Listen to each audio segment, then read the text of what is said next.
Well, ladies and gentlemen, welcome to this week's edition of Roundabout Sports, presented by Interstate 70 Sports Media, where our passion is our profession. This week's edition.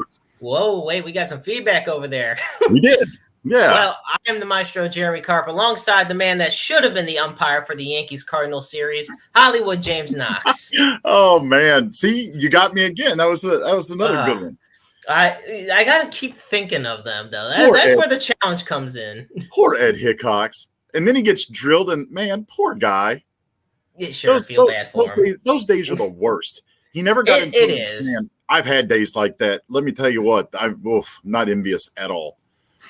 I definitely don't blame you on that one. How are you doing this evening, James? I'm doing well. How are you? I'm doing all right. There is definitely plenty to talk about. And for those that are just tuning in, we'll go over some of it. First, sports analyst Nick Wright, very polarizing figure in the world, especially of basketball, came out with a list of the top 50 NBA players of the past 50 years. And from the second that it got released, anytime there's a list or rankings, people are just all over it. So I can't say that it's all his fault, because this is why I don't really like doing rankings, because of this exact reason. Or if I do them by decades, instead of all time. It's just with Nick Wright, and I think he is, to quote somebody we just recently lost, I think he's hopelessly devoted to controversy and conspiracy. So, he's done this with NFL players as well. And we were looking at the list during show prep, and I'm not really sure that we could argue about this. That list could encompass our entire show tonight. I mean, That's just. I think there was one player I asked you, I was like, who the hell is this guy? It's like, yep, you did. And I'm looking at the list right now, actually, as I'm about to pull it up. So let's start things off first. And we'll also delve into Harrison Bader's fond farewell of St. Louis. And I'm not going to lie, and James and I were talking about this, it got us right in the feels. It got millions in the feels, because anybody who's a Cardinal fan can't be nothing but teary-eyed just watching that. How did he look so weird with not having the curls? Yeah. Oh yeah. For the female audience, his hair is not the same. So there goes it's that. Like, what was it? If you cut Samson's hair, he lost all his power. Exactly. Also, to be fair, he was looking New York lost the flow before New York lost the flow since the All-Star break. And shots fired. Shots fired. Remember, they won 70 games. Yeah, like a week and a half ago. Do we have any room to talk after getting blasted by Colorado last night, though? I think we do, because at the same time, do you honestly expect the Cardinals to win every single game the rest of the season? No, and to touch on that real quick, Robert Flores, also a big-time video game player, was on St. Louis Sports Talk Radio today, and he's like, look, chalk that one up to Coors Field. He goes, that could happen to the best team anytime in Coors Field. And I felt bad for Miles. We talked about this last night as well.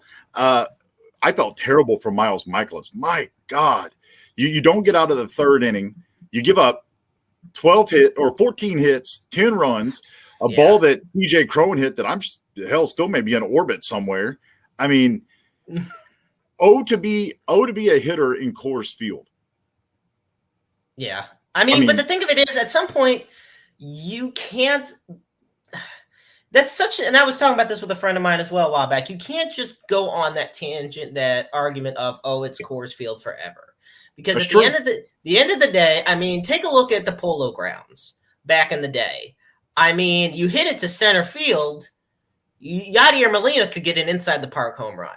That's one of my favorite ballparks to use on MLB The Show. I knew you were going to say that, because it's one of my favorites too. But the Polo Grounds are so deep when it came to center field, but in right field, it was only about 219 feet. Yeah. So little bloop hits that are in today's MLB would be home runs back then. Exactly. So the whole course, and you got to make contact, and there's so much with the velocity and so many deep things within it. You can't just be like, oh yeah, the air. And also, there's this thing called humidors, a humidor, yeah, humidors that kind of help out the whole situation. Right. I mean, I think that ballpark had more of the aura back when you had the Broad Street Bombers with Andres Galarraga, Dante Bichette, Larry Walker, those guys, because at that point in time, Todd Helton even. Right. You know? And they didn't use, and Vinny Castilla even. Yeah. I don't know why I forgot about him. Matt Holliday as well. Yeah. That at that point in time they didn't enforce or use the humidor there. And I mean what Galarraga had a 50 home run season there. I mean, Todd Helton did as well. I mean, that's one of those ballparks now, and now every ballpark uses the humidor. So I would say there's still an advantage there just because the air's thinner. But I mean, not as much as people want it to be. Right. And I think when it comes down to it, I mean, Colorado could have a really good offensive ball club, but are they really going to win anything? Because we've seen Miles Mikolas, who's a predominant ground ball pitcher, goes in there and gets lit up. So definitely the worst start of the year for Mikolas, but it happens. So the Rockies can have all the hitting in the world, but I think we've proven, i.e. Juan Soto running his mouth, that good pitching beats good hitting all the time. Yeah. Well, before we get back into the baseball talk, let's go back to our original topic of Nick Wright's top 50 NBA players of the last 50 years. And I'm going to pull it up in the middle of James and I. Yeah, throw that bad boy. Yeah, a lot of greats on there. I mean, but let's really take a look at the top 5 for a second. Top 5 is who really stands out to me. At number 5, you have Tim Duncan. And definitely one of the greats. There's a big top 3 for you right there with Manu Ginobili, Tim Duncan, and Tony Parker. Right. There's one of the greats. We've talked about dynamic trios. You got Michael Jordan at number 3, which right there is already going to shoot up controversy. Wait just a second. You just made a good point about a big 3 in Duncan, Ginobili, and Parker. Did he not put Parker on this list? Parker's not on the list. Are you kidding me? Nope. So Nick Wright has something against French people. That's what this is. Oh yeah, I see how this goes. So Jordan's number 3. My number 1 pick, Kareem Abdul-Jabbar, is number 2, and Nick Wright's boyfriend, LeBron James, and if anybody who watches Nick Wright, you'll know exactly why I said that, is LeBron James at number 1. And another quote. I'm pretty sure that LeBron James is the one that Nick Wright wants. As I'm full of just Olivia Newton-John quotes tonight. You're right. And see, we had this again going back to right before the show when we're going through this list. I had Jordan above LeBron. Of course, everybody say, "Oh, well, you're old school," and blah. Sure, I am. Well, that's because Jordan played defense too. And then we had the idea that I asked you if I thought maybe Tim Duncan was better than Magic Johnson. I mean, you could argue this list. As I go through this list and look at guys like George Gervin and Clyde Drexler and Bob McAdoo in the mid-30s, I've got a big problem with this list. I really do. And I guess the other part of it too is with LeBron. I have a problem with LeBron because, he's chased championships. You didn't see guys like Jordan chase championships. Matter of fact, when he went to Washington and went to the Wizards, come on. I mean, obviously he took in talent around him, it wasn't there. Let's see, where else? Karl Malone, John Stockton. They didn't chase championships. The best chance they had was back in 96, and that's when Jordan had the magical flu game and took care of them real quick. Let's see. Just blows my mind to this day. Yeah, I mean, I'm sitting here looking, and I mean, Scottie Pippen's at 33. I guess you could say he was the best Robin to Jordan's Batman, but I mean, and maybe not. But when it comes to shooters, I'm not so sure that Tony Kukoc isn't better than Carmelo Anthony. Yeah, and wait a minute, let me double check something. I'm going to take the banner off one quick second because I need to see something. Yeah, that's exactly what I thought. There are 2 people And where the On hell here. Where the hell's Sean Kemp at? There are two. See, now we're going from, okay, he's missed a few, to how did he miss some of these guys? Right. There are two off the top of my head that I cannot believe are not on there. Number one is Paul Pierce. Paul Pierce, one of the great all-around talent, especially defensively, offensively. He's an NBA champion. He's a 10-time All-Star. I mean, there are some guys that shouldn't even be on this list. Look at number 44, right. Sidney Moncrief. Nah, he doesn't need to be on this list. I mean, and he was also the Finals MVP that year, back in 2008. And let's not also forget he's a third team, a second team, a first team. And then, hang on, before Steph Curry came around, notice how the greatest three-point shooter in NBA history is not on this list in Ray Allen. Yeah. How is Ray Allen not? Literally, Curry, who is ranked 10th, passed Allen just recently for all time on the three-point list. So if you're going to have one, you got to have the other. Like, you're not, and there's no way he's using championships as a baseline here. Oh, he can't. There is no freaking way. How the hell is Dwight Howard on here? If you're going to have Dwight Howard, who, okay, he was a good situational player near the end of his prime, shouldn't Robert Horry be on this list then for being the most clutch? Yeah. And I will give, and so for Caleb, thank you for tuning in. Whoa. Kobe is number 6. Number 6. So yeah, and I was like, he is there somewhere. God. I know he's there. I think that's just Kobe's better than LeBron. I was gonna say people still feel that way. So yes, Kobe Bryant is on here. He is number 6 on the list. So that brings up another discussion. Was Tim Duncan better than Kobe? The amount of basketball discussions that can come up, and I'm thankful Carmelo Anthony made the list. But 49, like, so. And this is the top 50 players of the last 50 years. I get that. So there's a cutoff, but you've got Bird on there. Okay, so Kevin McHale is on there. He's at 34. If that's the case and you're basing this on big men, where the hell's Robert Parrish at? Where's the Chief? Yeah. That was a big three before big three were popular. See, and it's interesting. There is that cutoff. You don't have your Bob Pettits. You don't have your Bill Russells. You don't have your Oscar Robertsons, who's – Oscar Robertson, my favorite basketball player of all time. You don't have your Jerry West. You don't have your Jerry West, who is literally the silhouette. He is Mr. NBA. He's the logo. Yeah. He's the logo. How do you not have the logo of the NBA on there? Like, and yes, that is a new piece of history for anybody that does not know that. The player that's the silhouette on the NBA logo, that is Jerry West. So to not have him, the only reason is because of the cutoff time. But point being, also Nick Wright has not delved as deep into what this stands for as far as the list. What filters, what reasonings behind where they rank. God, I wish we could get to him. Oh, no kidding. I have so many questions. Shaq at number 9. Whoo, there's one. And you know what's interesting? Looking at this list, a lot, we're talking about last 50 years. The thing of it is, I'm not 50 years old. You're not 50 years old. But a lot of the players on this list are not even so much the last 50 years as opposed to just the last 30 years.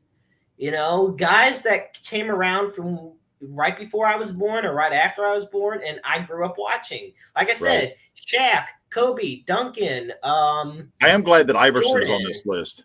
Yes, AI had to be on this list. I'm just curious because I'm looking down at number 47 and looking at Dennis Rodman. For the game that Rodman played and the role he played, he probably needs to be higher on this list. There's just so many players that I grew up with, and we're the beginning of your generation kind of caught the end of mine when it came to most of these players in the last 20, 25 years in the NBA. It was a transition for sure. Right. And I think that's the best way to put it because the game started to change as we got into the mid-90s. Once you got past the bad boys and the Detroit Pistons of Bill Bill Laimbeer's another one that's not on this list. But you've got IT is still on this list. Isaiah Thomas is 15. Okay, good. I was going to say he better be on this list. Like, I mean, so and like I said, you had the bad boys with Laimbeer, Thomas, Rodman. I'm trying to think who else was on that team. They had another. This is going to sound terrible. Another big, strong, like bad boy white guy on that team. I can't remember. He obviously didn't play the same role, but you look at it, and Rodman probably needs to be higher. And not to take anything away from guys like Bill Walton or Bob McAdoo. Again, it's hard to do this. And you made a really good point about not liking lists, because generally if you do it by decade. This is why doing a list like this is tough, because the game changed. About halfway into this, all the hand checking and everything that guys like Jordan and Magic got away with was gone. If you breathed on a superstar the wrong way, we've seen some of the fouls that are called when guys guard LeBron or guys, like a Giannis Antetokounmpo or those guys, they're getting whistled immediately. Those guys couldn't have played back in Jordan's era, because throwing an elbow underneath that wasn't getting called. That hook and hold stuff that they call now, that stuff that's a love tap back in the early 90s. Well, here's one. Where do you think look who else isn't on the list? And he was still dominant into the era heading into kind of where this list begins, Wilt Chamberlain. Yeah. Wilt Chamberlain still over the last 50 years was a big part of the game. And obviously we know the 60s was the decade that he dominated in, but at the same time, that's still part of the whole premise of this. And you keep talking. I'm going to look something up real quick. I'm looking at Bernard King versus Wilt Chamberlain, because Bernard King is number 50 on this list, and I just want to see where we're at here. So, I mean, you already know, like we already talked beforehand about Bernard King and like how Nick Wright got him on, and this is not knocking him at all. We're just saying, I mean, 50 players in the last 50 years, that is a hell of a list to have to make. And when you talk about, decades and as far as how the game changed, a big reason, that's why for NFL, that's a big thing for me. Like whenever they talk about, I think the biggest argument you'll ever hear in football is Tom Brady greater than Joe Montana, or is Tom Brady the greatest of all time? No. Normally, the only reason I'll say yes is because it just blows my mind. Like he just absolutely blows my mind at how he's still playing at 44, 45.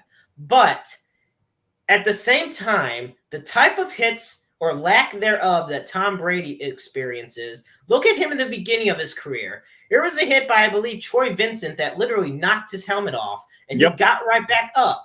I mean, and these days, if they touch his shoulder pad, they're probably going to be suspended for 3 damn games. Well, here you go. I mean, just in terms of, you look at Tyree. I'm gonna do a real quick comparison here, and then I've got the Wilt Chamberlain versus Bernard King stats up thanks to landofbasketball.com.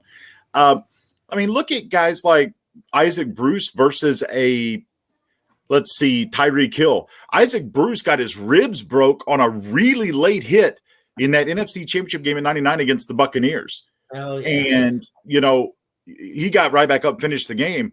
Yeah, a hit like that now is somebody's getting suspended. So real quick here, and we bring up Wilt and versus Bernard King simply not because we're comparing the two players, but if Bernard King is going to be number 50 on this list, then I'm going to break this down. So obviously Wilt has 2 NBA championships to Bernard King 0. Both of them played 14 seasons, okay? Playoffs played. Wilt Chamberlain 13, Bernard King 5. All-Star games. Wilt Chamberlain 13, Bernard King 4. I'm not done. It gets better. Season MVP awards. Wilt Chamberlain 4, Bernard King goose egg. Finals MVP, Wilt Chamberlain 1, Bernard King goose egg. All NBA first team, Wilt Chamberlain was an All NBA first teamer 7 times, Bernard King twice. All NBA teams, Wilt 10, Bernard King 4. Have I made my point yet? Points per game. Wilt Chamberlain 30.1, Bernard King 22. Here's a big stat for you. Rebounds per game. Wilt Chamberlain 22 a game, Bernard King 5.8. Total points, and then I'll stop here because I think I've made my point. Total points for Wilt Chamberlain 31,419. Oh, no. Bernard King, 19,655. And if we really wanted to get into it, we could talk about how many women Wilt Chamberlain slept with, too, while we're at it. Jesus. There's no reason, absolutely no reason Bernard King should be number 50 over Wilt Chamberlain. I will say this. I think Wilt Chamberlain slept with more women than he had points in his career. Well, more points than what Bernard King had. If he said 20,000, yes, he beat Bernard King's point total for his career. Shoot, Wilt Chamberlain said he always slept with at least 10,000 women. He was a lifelong bachelor. And I'm not going to be one to argue with Wilt the Stilt on this one. But yes, you do you, brother. You do you. You do you. More power to you. I mean, why not? Take advantage of the stardom. But we could be here all night and all week going over the list. And yes, there are so many greats, so many Hall of Famers, and so many future Hall of Famers on this list. One quick thing before we transition to the next topic regarding this list. Who's somebody that you're glad isn't on the list, that you felt didn't deserve to be on it, and that's rightfully not on it? Boy, that's a tough one. Charles Barkley's there. Man, that's tough. You know what? I'm going to tell you. Here's somebody. Oh boy. That I'm glad is not on there, and I might get crucified for this one. Draymond Green. Draymond should not be on there yet. Do I think Draymond will be a Hall of Famer one day? Yes. But is he one of the top 50? Now, we're not talking position-wise. Remember that. Like you had mentioned earlier when we talked about Kareem, my pick being number one, we're not talking about position-wise. We're talking about overall. And there's definitely been more than 50 players in the last 50 years. And do you put Draymond among them? I don't think so. Now, if it was just defensive basis, I gotta take a 20-second time out here. I just saw something. And it's funny. Every time we do a show and there's a Cardinals game on, something interesting happens. So the Cardinals and I've never seen a challenge won in this manner. So Nolan Arenado hits a ball down the left field line. It was a fair ball. The umpire called it foul. So at the time, there were runners on first and second. So I guess they ruled that it was an automatic double, put Arenado at second, Goldie at third, and the Cardinals are up 1-0 in the top of the first. Hell, I'll take it. Yeah, me too. Works for me. So back to Draymond Green, and wow, so we're getting a little pushback here. Well, here we go. We got Draymond's a 4-time NBA champ, 4-time All-Star. All-NBA second team, third team, defensive player of the year, defensive first team, defensive second team, steals leader.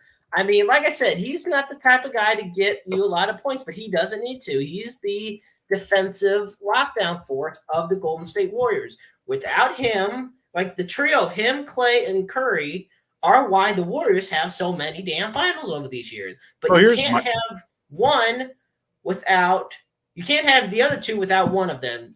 I just don't feel that Draymond Green is worthy yet to be on that list. I agree with you. By the way, Albert just drove in a run. Cards lead 2-0.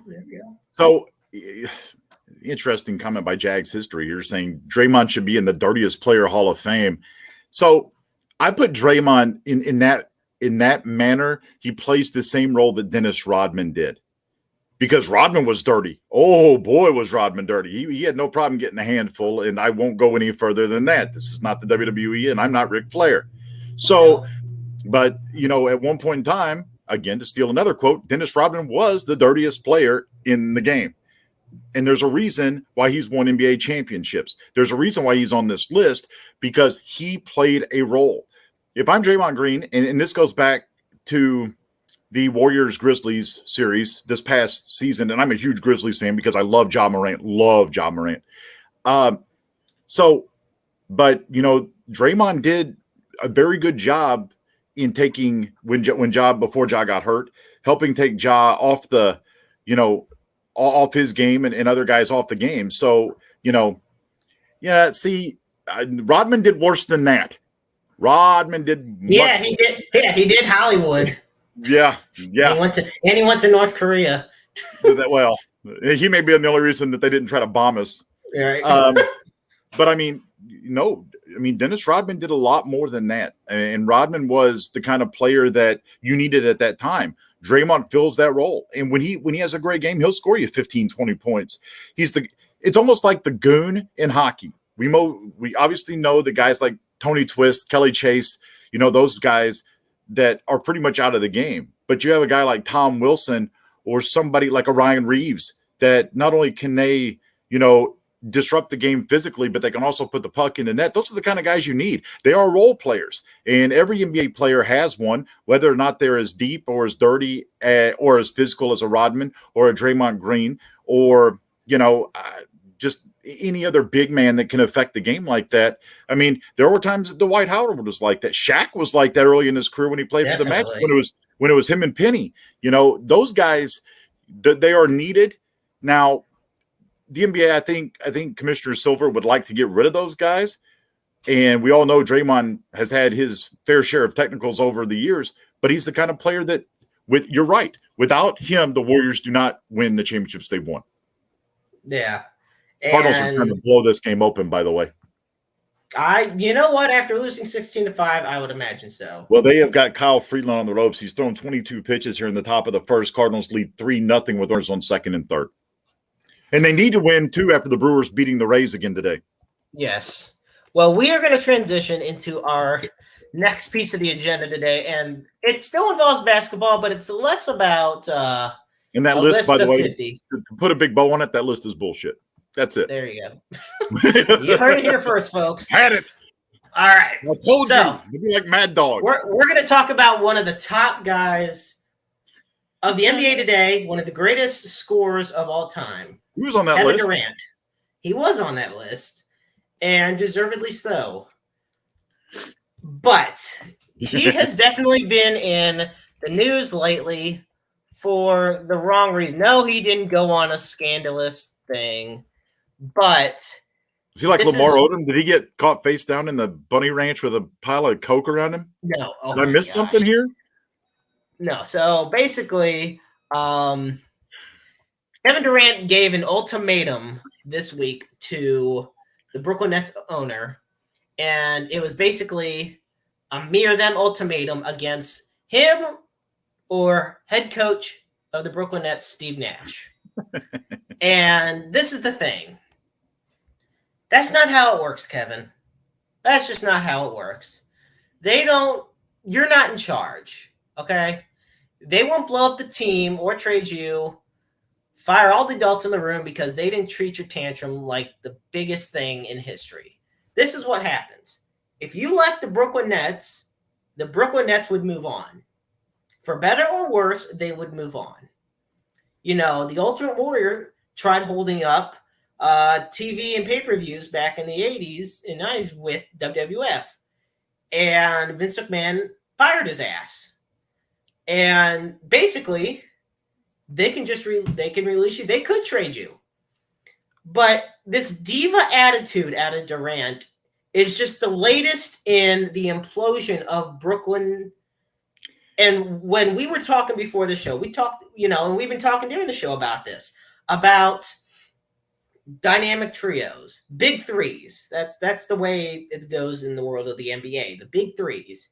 You got your Dwayne Wade, Chris Bosh, and LeBron James. You got your Garnett, Pierce, and Allen, Duncan, Manu, and Parker. And Pippen, Jordan, Rodman. There's so many. We could be here for a hot minute talking about them. Yep. But I'll do one more. Here we go. Klay Thompson, Steph Curry, and Draymond Green. There's another big one. But the thing of it is, when Kyrie Irving, James Harden, and Kevin Durant all went to the Nets at the same time, that was supposed to set the sports world on fire. Everybody was hyped. They were like, holy crap, these guys are the team to beat. The Nets are all of a sudden the favorites in the East. Like, nobody can stop them. They did not do shit. And one by one, the pieces crumbled. Kyrie was unhappy. He started sitting out. His vaccination status came into question. Oh, boy. Harden sat out. He became disillusioned with the team. And now he's with the Sixers. Durant's become disillusioned with the team, thinking it's Steve Nash's fault for some reason. And it's either a me or him ultimatum that he's presenting to the top brass in Brooklyn. And that's not going to end well for KD. I just want everybody who's tuning in to know that. So basically how I like to look at it, Kevin Durant, a beast on the court, a diva off of it. That's how I'm looking at it right now. James, what you got for me on that? I'm just curious. Does he feel like he can give him the ultimatum because he's the last pillar standing? Because, I mean,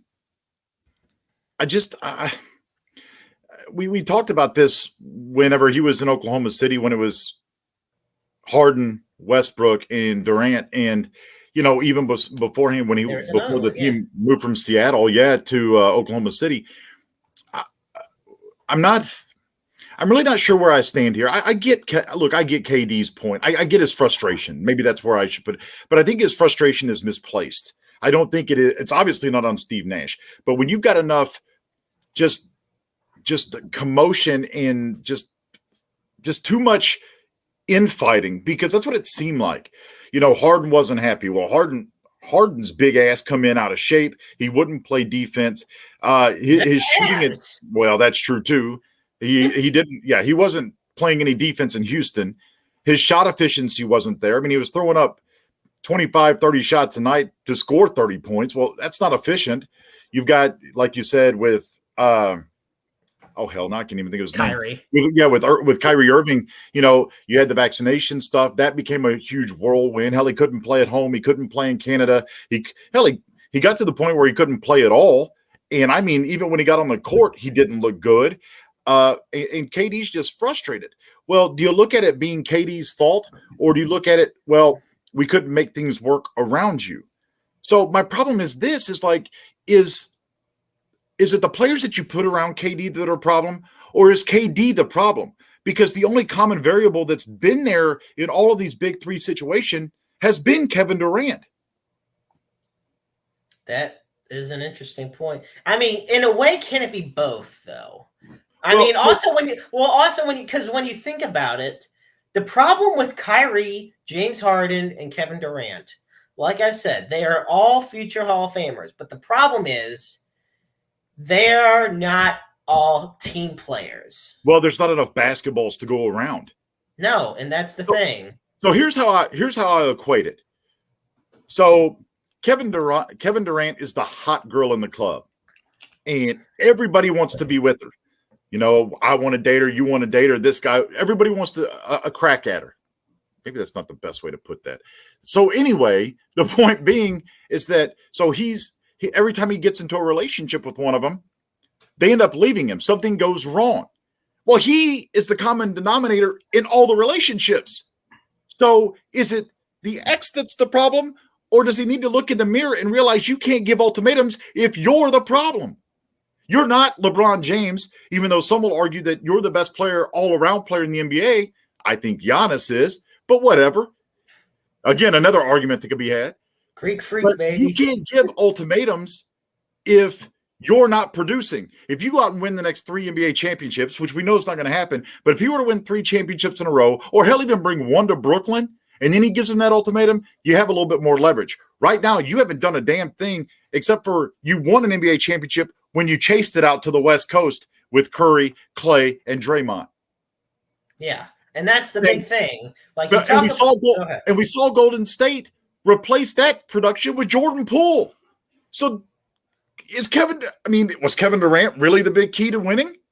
Kevin Durant was – how do I word this with Kevin Durant? The Golden State Warriors – well, besides that, the Golden State Warriors have won championships with and without Kevin Durant, which they've proven time and time again that as long as you got that one trio healthy and Iguodala and or Jordan Poole, I mean, you get these guys, they have an all-around, well-rounded team. That's why they won championships. But having Kevin Durant, it's the equivalent of, I mean, let's say you are the Kansas City Chiefs when they had Tyreek Hill and Travis Kelce. And then out of nowhere, they get Devontae Adams. And then they somehow get a guy like Mike Evans. They are still dominant without those two acquisitions, but by having those two acquisitions, in this case Evans and Devontae Adams, it would take more guys off of Tyreek and Kelce and go on someone else. So by having Durant, it spread the court. Right. It spread out the court more, had more game. The game plan had to shift completely because Durant is 7'1". He is an absolute tank of a human being. Like, it is unbelievable. It also causes the problem, too, that I'm looking at getting my next contract, and by God, I don't care if you get yours, but I want to get mine. So you're in a situation where I'm going to go out and do my thing and score 35 points a night, have 10 rebounds and 8 assists or whatever, and I don't give a damn what you get. And look, Durant has been, for the most part, humble in the media, but when you hear that this news comes out, it just makes you wonder. Like, I can say everything I want in the media and in the press because it's going to look good. But if you're going to come to me and then this gets leaked, then it's like, well, maybe we need to go back and look at some of the other situations.Maybe Kevin Durant's not as humble and as like team first and team centric that everybody thinks he is. I mean, perception is reality, right? So if we're living in that kind of a world where that gets out on social media, maybe he's the problem. Maybe somebody needs to ask Steph Curry, hey, when KD was here in Golden State, was he a great player? Was he a great teammate? Or was it all about the me mentality? Yeah, that's a very true thing. And I just know that, especially given the way the ownership of Brooklyn has already made it clear, at the end of the day, they are going to side with Steve Nash. Yeah, and they should. They should. Yes, they rightfully should. You're not going to blow up an entire franchise for just one player's opinion, even if that player is Kevin Durant. Right. Because it did not work well for LeBron James when he was with the Cavs. Right. Point being, so with that, game, set, match. Yeah. game, set, match on that one, my friend. Cardinals, by the way, as they go into the bottom of the first, Jose Quintana on the mound. Cardinals have a 5-0 lead going into the bottom of the first. Okay, well, look at that. I mean, well, the Cardinals are one of those teams, they figure, hell, we lost 16-5 one night. Let's bounce back and show them what practice is over. Yep. Although I will say I am so glad I did not bet the line last night on the game. No doubt. The line on that game was unbelievable. I was so fortunate not to do that. I was like, yeah, no. I didn't even look tonight. I usually look at what the run line is, the over under, and I think it was somewhere in the vicinity of 14 or 15 runs, and I'm sitting there going, yeah, maybe. So James, there's an interesting picture out there that I saw. Obviously we're both huge professional wrestling fans. Yep. So there's a gentleman known as the Alton Giant. His name's Robert Wadlow. Poor soul, he only lived to be 22 years old. He was 8 feet 11 inches when he passed away, and he had no signs of slowing down when it came to his growth. He's the tallest human being ever recorded. That statue in Alton is amazing, too. I've actually been there and stood next to that thing, and I'm just like, you've got to be kidding me. I'm trying to remember what size shoe he wore. They were so big that they had to be didn't they have to be made out of wood or something like that? They had to be shoes. The shoe size was 37 AA. Wow, and I thought my size 13s were big. That's something else. That is... What's the equivalent of skis? People make the joke, oh, you got skis. This guy, Yeah, this guy did. Well, and everybody knows professional wrestling about Andre the Giant, the 8th wonder of the world. And Andre the Giant was billed at about 7'4". Now, he was more around 7'1", 7'2". Here is, and this stumbled upon me today, here's a depiction of what it would look like if Robert Wadlow and Andre the Giant went face to face. And folks, I'm telling you, this absolutely is mind blowing. Yeah, choke slam that. Yeah. That is unbelievable. That is the equivalent of the world's tallest man ever recorded staring down. Andre the Giant. And no, I can't. I cannot. Yeah, I want to see Big John Studd body slam him for $100,000. Where's Bobby Heenan at when you need him? Yeah. Well, can you imagine this though? Okay.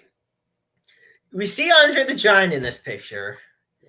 And Andre, like I said, is about 7'1", 7'2". Where's Rey Mysterio fit? And Mysterio's 5'6". I was gonna say, I wish they could have gotten the entire referee in that picture, because that would have been like small, medium, large. It'd have been like, something out of a McDonald's menu or something. I knew you were gonna go with the McDonald's. Yeah, it's just that's craziness. Look at that. I am still mind blown that somebody could actually be able to properly walk at that height. Obviously, he looks like he's on stilts. Yeah, we talked about will to stilt. Well, there's truly a stilt. I mean, it's nothing but just pure greatness. Yes. And you know what the thing of it is? Both of these guys were gentle giants. Right. That's the thing. These were two of the nicest guys based on people that had grown up with them, that hung out with them, talked to them. Like these were two of the nicest, most caring guys. Look where Wadlow's waist hits Andre the Giant. Mm-hmm. And Wadlow, here's another thing. Robert Wadlow, 450 pounds.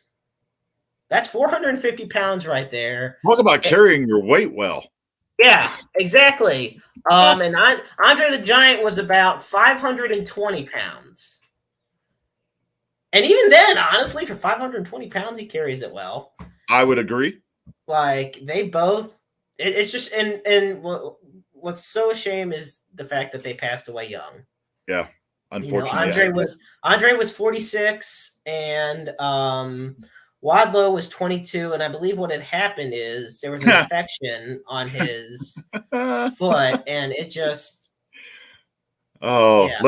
Let's see Hulk Hogan body slam that guy. Yeah, I don't think that's happening. No, Hulk Hogan he was lucky to body slam Andre. Like, that's the thing. Hulkamania may run wild, but he ain't running that damn wild. No, Hulk Hogan, he's going to be staying in Venice Beach because of guys like these two gentlemen in the ring. Hell, Wadlow could sit down and he would leg drop Hogan. Oh my gosh! I mean, I'm just saying. I'm just saying. Oh my gosh! Was it not legitimate? Come on. I'm just saying. You're right.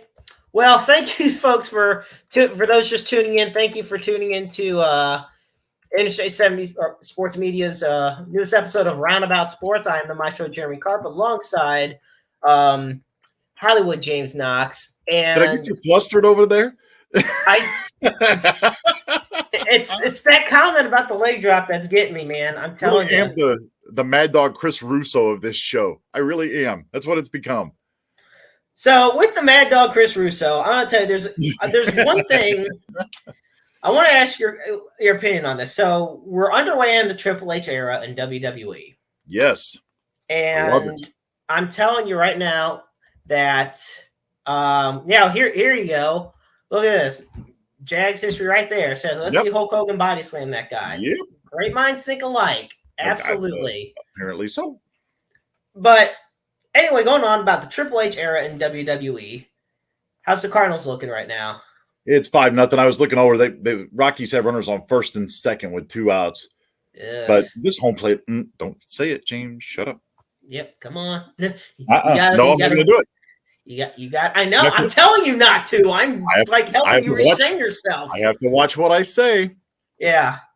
Remember, this goes on YouTube. No doubt, right? Right. Then again, when's that stopped any other show that gets more money than us? But yeah. No, I wear those cameras. I have to be very careful about what I say. Exactly. But nevertheless, okay, with the Triple H era underway in WWE, a lot of wrestlers that were previously either let go or quit because they were unhappy with the Vince McMahon. I don't want to necessarily say regime, but just era, because there really was an era of Vince McMahon. And Jack's history brings it up. Triple H is bringing back the people who were fired, but I find it interesting because the morale has never been higher in years in that locker room. And I think perhaps the biggest. Go ahead. I'm sorry. Go ahead. I was just going to say this past Friday night on SmackDown, one of the biggest surprises, I did not see this coming, was when Drew McIntyre was about to go in and fight Roman Reigns, and just out of nowhere, Karrion Kross, along with Scarlett Bordeaux, smoke show. From I remember her back in the Ring of Honor days. Yep. And Karrion Kross and Scarlett returned, and they turned Scarlett turns the hourglass towards Roman Reigns. That was the big thing, because even though they're still going to be going on as heels, the fact that you could very well have a heel versus heel title match, you don't get to see that much, and that's something I want to see. I agree. And so, talking about Triple H bringing back those who have been fired, so the word coming out of AEW now is that AEW has turned into the prison now, where there are people there that they don't want to be there. You've got guys like that have been in AEW that are talking about, well, we want to go back to, we're going to go back to WWE now. Why can I not think of his name? Adam, help me. Cole. Thank you. Yes, Adam Cole talking about, hey, that he wants to come back to WWE. You bring back Karrion Kross, you bring back Scarlett. We saw, and I didn't catch Raw. I didn't get the chance to because I had middle school games that night. I heard about the car accident on Raw. I heard about the end of the show, and I'm sitting there going, yeah. So I'm digging that. Back to what you were saying about at the Clash at the Castle. So the rumor is that they're still going to McIntyre and Reigns are still going to be the headliner. There was rumors about them possibly turning that into a triple threat match. Those have been shot down. It looks like Kross will get his shot at Reigns, but there's not really a timetable on there. This is, and I'll say it, I will say the McMahon regime. This is like I think the end of McMahon being there was like the end of the Reign of Terror, because you were getting rid of Sasha Banks, Naomi gone, both which are outstanding performers. You've got, so Triple H is back in charge. You've got a women's tag team championship tournament that starts. You've got, they've made the U.S. title relevant again. And the fact that Lashley is holding this belt is where it needs to be. Great match with Ciampa on oh my Raw. God, was that amazing? I did catch part of that highlight wise. I'll have to go back. I'm planning on actually finishing watching that tomorrow. The beauty of Hulu and short attention span theater. But going back to it is like, what we're seeing is this is where you're getting your run. Obviously, Edge is back. The way they're building that up, which I don't know if you saw this. I think it's 380 some odd days. Edge will actually. Obviously, he'll be on Raw. He'll fight. Why can I not? Damian Priest. And it's been 387, I think, days since he's actually performed live on Raw or SmackDown.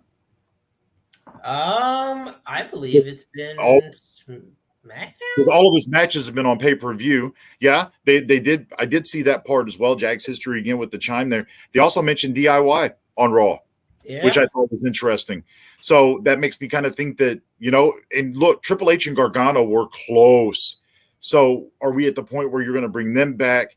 I mean, and it's about time, because so Triple H was always high on Tommaso Ciampa, and they've got to do something with him. Being the, for the lack of a better term, being the Mrs. Bitch, he's way above that. Mm-hmm. This is not another Alex Riley we're talking about here. Or Ms. Taraj. Yeah, that's a good one too. Oh God, I forgot about those idiots. Oh yeah. Bo Dallas and Curtis Axel. And yeah, you're absolutely right. Tommaso Ciampa, and also I hope they give the first name back. I like it. They're starting to do that with like Angel Garza and whatnot. Yep. For some reason, Vince McMahon did not like first names, and people think we may be kidding. No, Vince McMahon. There's a reason why Matt Riddle is now just Riddle, or Austin Theory is just now Theory. Right, Austin Theory is just now Theory.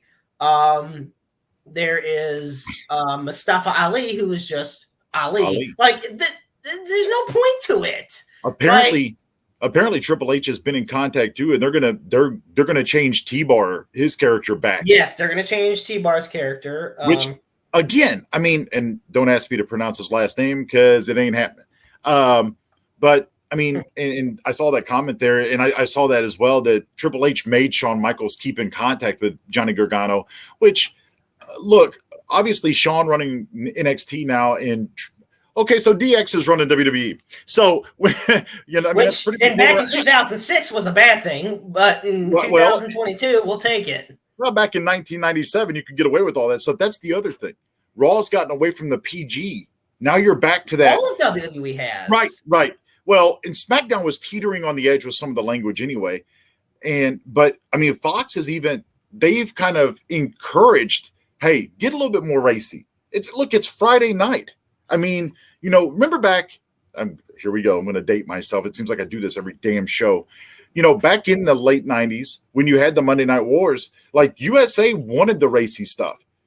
You know, I mean, it got, and even the whole Shawn Michaels DX thing, when they're like, you know, we've come in here to apologize and we won't say this word and that word. And, you know, everybody. And they said it on the speech. And the funny thing is that got some of the highest ratings, and USA absolutely loved it. They loved it. So, I mean, you look at it, you know, I think I saw one of these groups on social media put out the live sex celebration with Edge and Lita. That I do remember. I remember that one.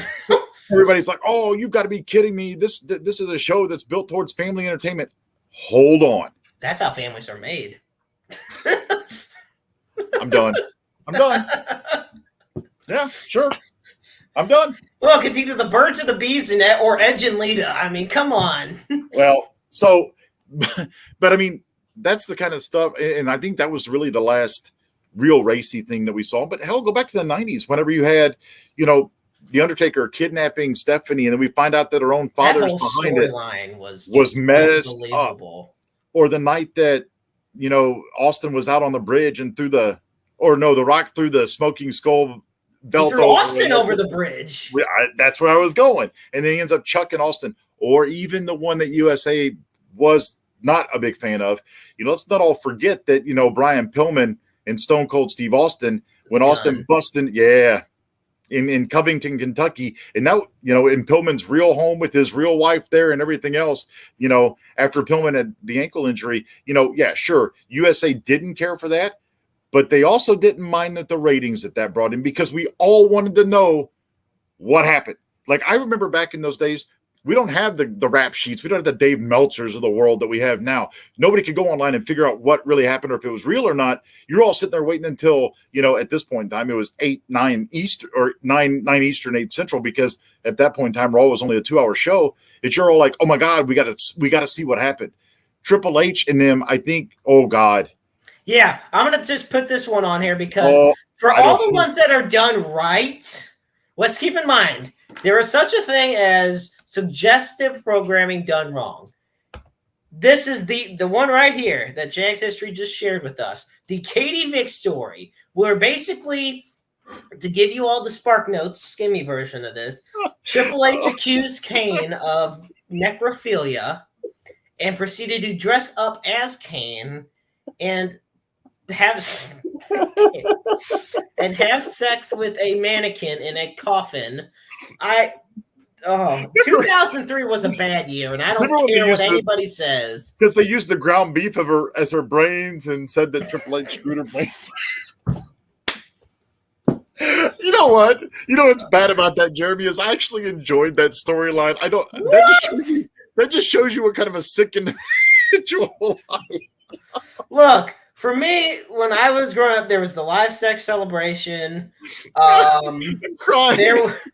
There was basically the time Batista. I realized there's a lot of suggestive stuff. There was when Batista and Melina had their little thing going, just because Melina tried to get Batista to not fight Eminem, and then Batista's like, "Oh, I'm gonna kill those guys now. Thank you." Like, and okay, any WWE thing that involves a deceased wrestler, that just anything that involves exploiting the life of a deceased wrestler usually ends badly. Well, all bears earn. Anything about Eddie Guerrero or Owen, or not Owen Hart, yeah. Brian Pillman. Well, okay, I guess Owen Hart. I mean, it depends how you look at it. I just know that whenever a wrestler passes away, it is not good for programming. And then look at the most controversial one, obviously, with Chris Benoit and what happened with his family in all seriousness. So, but I think what we'll see is I do think that with Triple H running the show, and we've already seen this, like there's been a lot of good programming NXT wise as well. So they're kind of pushing Braun Breaker a little bit more, and I still think that Triple H has his hand in NXT because that was his baby. And I've also heard rumors there that I think I mentioned this last week that there's a good chance that they're going to bring back the black and gold brand. So I'm in favor of it. I've enjoyed, like, I thought SummerSlam was just off the chain. I can't wait until Clash at the Castle. That is coming up soon. Actually, in about 3 weeks, 2.5 weeks, something like that. 2.5 weeks. I know it's the Saturday right there in Labor Day weekend, which boy, did they pick a spot for that, because that's also the start of college football season. That's the first weekend. There's a lot going on. So obviously they're hoping to bring a lot of eyeballs to that. And I just wish the one thing that Peacock would do is allow me to, if I join a program late, to let me restart it and go all the way back to the beginning. I still wish they would put that in there. I know they've given you a little bit to go back, but I miss the network. That's all I do, man. I do too. I miss the fact it finally was kicked into high gear to where it was actually working. It was like, because I remember at the beginning there was a lot of issues, but nowadays, like, it has really been working out well, and just it's just one of those situations now where money talks and BS walks. And I like the thing on the network too, because it would have the little bubbles or the little points in the programming where you could go to a certain point and watch from there, instead of having to just go over to the fast forward button and make sure it's up to 96 where it flies through, so you can actually get to what you're doing. But that's nitpicking a little bit, because they finally did figure out Peacock. Because if you remember the one event from, I think it was Fort Worth, like it was Money in the Bank, and it went out in the middle of the programming. And I was unhappy, but all in all, I think we're going to see a lot of changes for positives here when you're bringing back a lot of superstars or wrestlers, because that's the other two words that Triple H is. It's not necessarily sports entertainment anymore. They're wrestlers and they're wrestling. So I'm all in favor. Well, I am too. Well, James, we are going to transition now into the wonderful world of the NFL. And I tell you, I get it. We're heading into the start of the regular season. We've had preseason starting. Holy crap, injuries are piling up already. Do we count the season starting, considering it was the Jaguars and the Raiders? I mean, I guess. Don't really want to. I guess the season started for the Raiders. Do we count it because, they exist? No. Nevertheless, relegation. No, oh gosh. No, it was the Hall of Fame game is the official start of the NFL season, and I will die on that opinion, because look, you get two teams out on that field, that's good enough for me. There was a delay on that game. It was so damn bad, God didn't want it.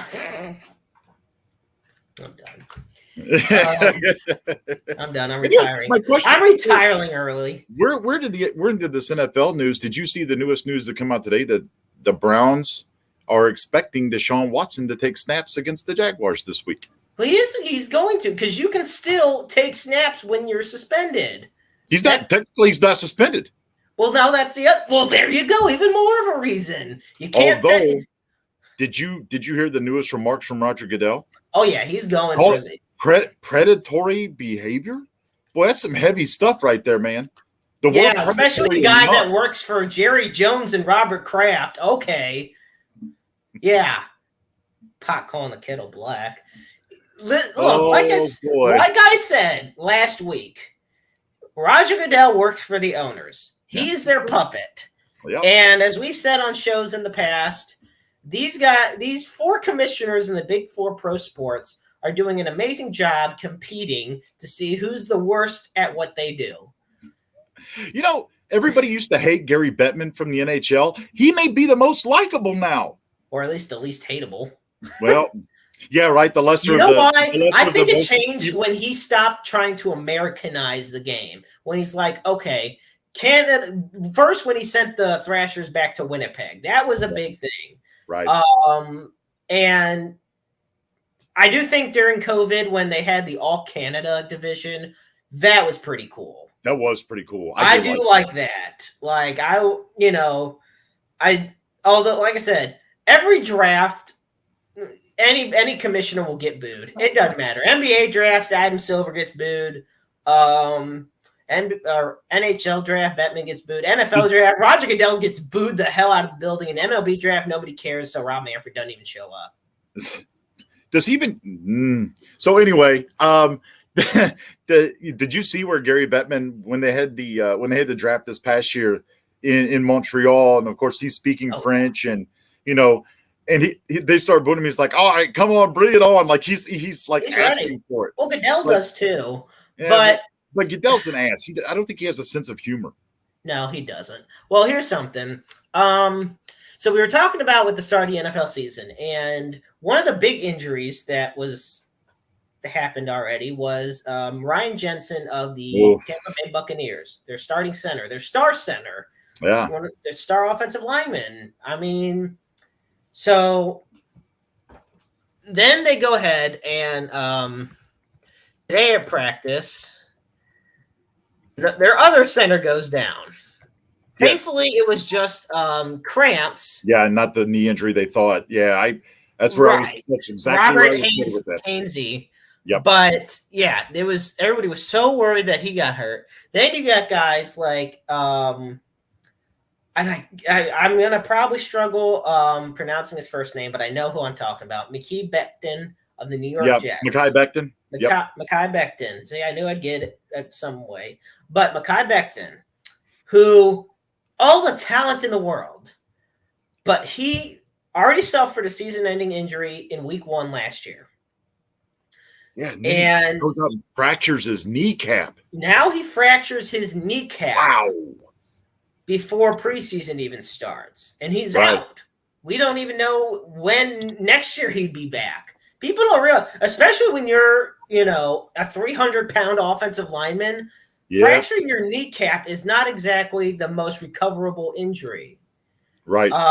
Then, like I said, you got Jakeem Grant tearing his Achilles. But back to Becton, for a team that has so much young talent and so much high hopes in a very tough division, you got the Bills, who are the AFC favorites, honestly, right now. Then you got the New England Patriots, who, like it or not, they're always competitive. You got the Dolphins, who are trying to piece some guys together and get something Tua's the best quarterback in the NFL, right? He's the best when it comes to throwing a deep pass. Well, according to Tyreek Hill, he's the best. He's the most accurate passer in the NFL. I would believe that more if it weren't for the fact that his last quarterback wasn't Patrick Mahomes. Right. That's the fun. I'm not going to believe him either way. But when your last quarterback is Patrick Mahomes, unless the quarterback's name on the next team you're on is Aaron Rodgers, there's not really much of an argument. I think we need to. Then there's news to talk about him too. Did you? And I'm going to kind of shift gears a little bit here. Did you see the story that come out where they did the interview with him that said he started using psychedelic drugs to help him win back-to-back MVPs? Like the interview he did, he was talking about the 100 hands on him. I'm like, what in the hell is this? Is he going to one of those places that Robert Kraft went to too? I mean, look, you don't have to be in Colorado to be in the Mile High City. His new girlfriend's name is Blue of Earth. Well, I mean, that's better than having a kid named Northwest. Perhaps. But I mean, Blue of Earth does sound at least like somewhat she's a witch. Exotic. She's a witch. Like, look it up. I honestly looked this up. She's a witch. Like, what's she gonna do? Cast a spell on Tom Brady? Well, you know the Pack. First off, she can be a witch if she wants, but you'd also know that Green Bay fans would beg in a heartbeat to sell their shares on the team if it meant that Tom Brady would have a spell cast on them, so the Packers can actually advance past them. Packers are going to go 13-4 this year, or 14-3, and then lose in the divisional round or the championship round. Do you really think they're going to win 14 games? Who the hell's he throwing the ball to? Casper? The friendly, I mean, we got the friendly ghost out there. We got I don't know, anything. We're getting closer to Halloween. Hell. Hey, now they got Alan Lazard. It's okay. Okay. Well, we're gonna get the witches from Hocus Pocus out there to catch the damn ball for him. Oh, hell yeah! Look, I would love nothing more than to see Bette Midler score touchdowns in Green Bay. There we go. The wind beneath. He will call Aaron Rodgers the wind beneath her wings. Exactly. And just like the Chicago Bears call Aaron Rodgers the bane of my existence. What do you say? He owns them. I was at that game with my friends, and we could hear it clear as day. After Rodgers scored that touchdown, he goes right up to the fans and he goes, "I own you. I've always owned you." He does the title belt thing. I mean, we got another update out of St. Louis, or is it still, or out of Colorado? Is it still 5-0? Having technical difficulties out here. There we go. You ever get the message on Netflix is like, "Do you still want to continue to watch Netflix?" Well, on my stupid, what the hell's going on here? I'll take that as a no. It's it's still 5-0, but leave it to Spectrum. Exactly. God, dang it.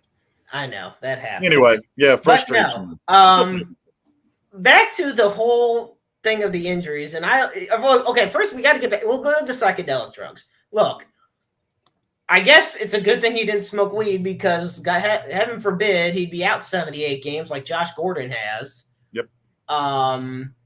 But you know what? If anything, Aaron Rodgers can be a spokesman for it after he retires in 10 years. Like, I really thought you said smokesman. I'm losing my mind over here. You know what? Now if it was about weed, I would have taken full advantage of that potential pun. Yeah, well, just put that one in your back pocket. Roll it up and put it in your back pocket. Yeah. Damn it. Roll it up, put it in the Sure. Put that in your pipe and smoke it. There's more where that came from. Oh, boy. Anyway. Yeah. So, about the injuries that maybe some of these players could use the psychedelic drugs for. Well, I mean, didn't they say that they were going to quit testing for marijuana? They still are on that whole thing, and they are, but they aren't. They no longer face, as of February 1st, they no longer face the possibility of being suspended from games over positive tests for any drug, not just marijuana, under the new CBA. I mean, I would rather have my players smoke weed than become addicted to pain pills. Yeah, but this is the thing. They will not be suspended for any drug, not just marijuana, under the CBA, but they will face a fine because now they're going to study pain management with use of marijuana, which is something that they should have done years ago, years before I was even born, and I'm 27. I mean, I've had between both my knees, I've had 10 knee surgeries, between 9 on the right and 1 on the left. And I've always been a big proponent, instead of using something that's manufactured in a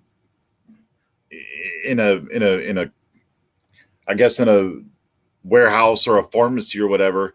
I mean, marijuana, even though there are psychedelic and other features to it, I mean, use something that's organic instead of, and I don't want to hear it from people who say it's a gateway drug. That's not what we're talking about here. We're just talking about the pure medicinal use of it, because I'd rather have, I have to think, and if I'm the NFL and the NFLPA, I have to look long-term, that I would rather my players be, smoke a little Mary Jane before they go to bed instead of popping handfuls of Vicodin. I mean, let's be completely honest. I mean, right. Let's look at it like this.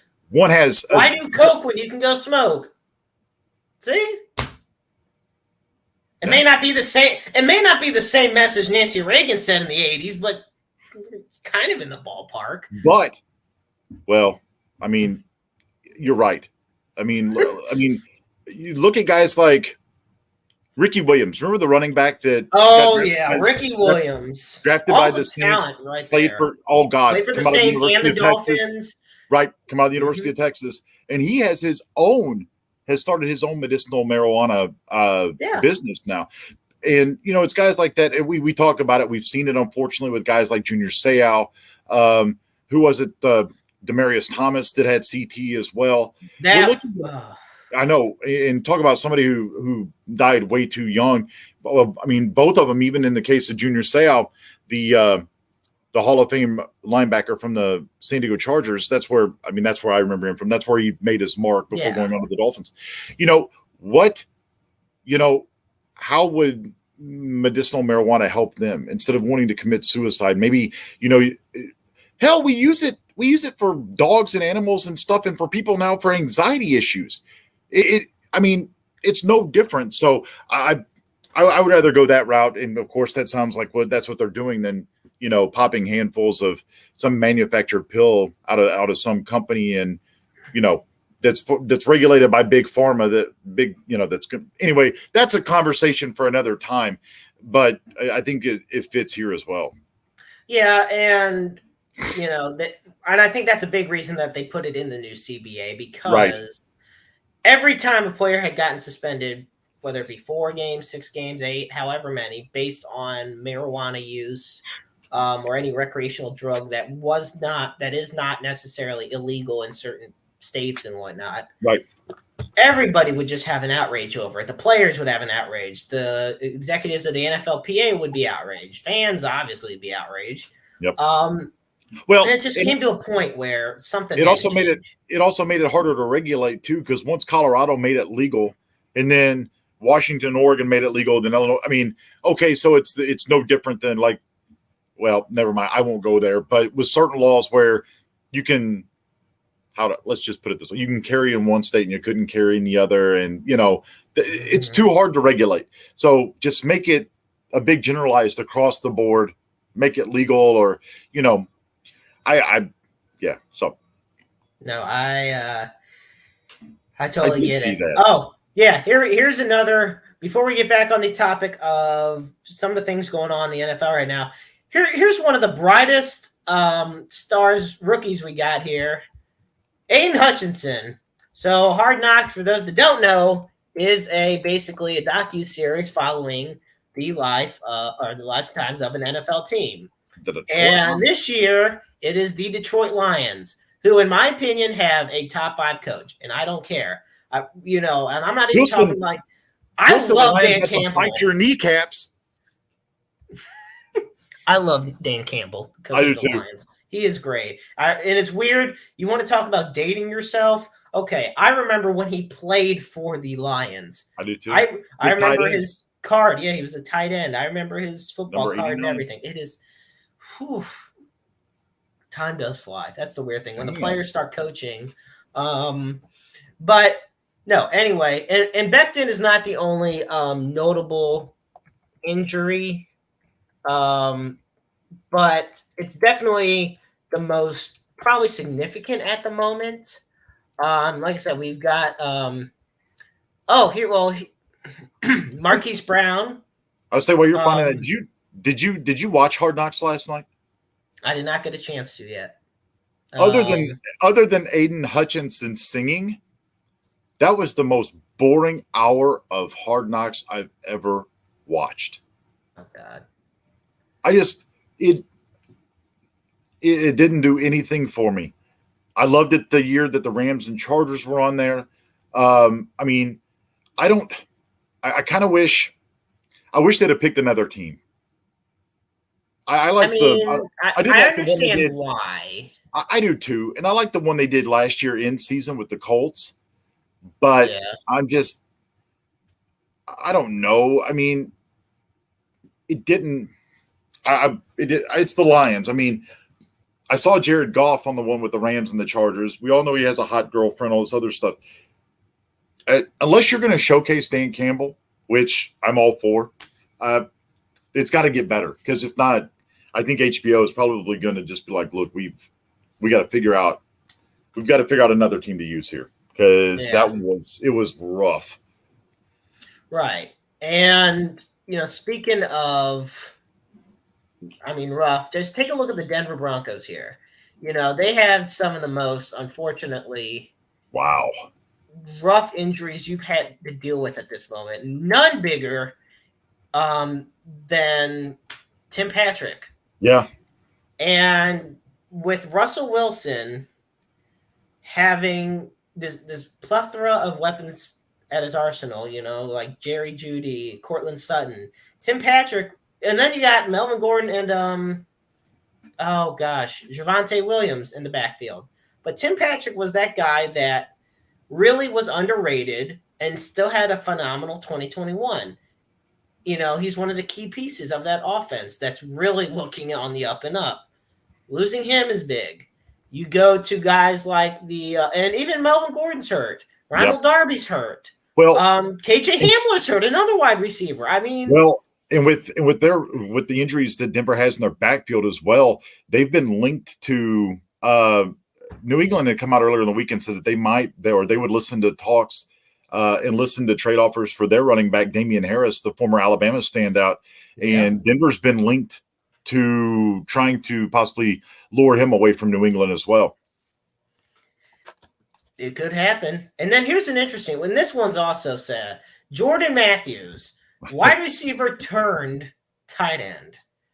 And you don't hear it too often, but a wide receiver turned tight end, Jordan Matthews, signed with the Niners. And just like that, placed on injured reserve with a knee injury.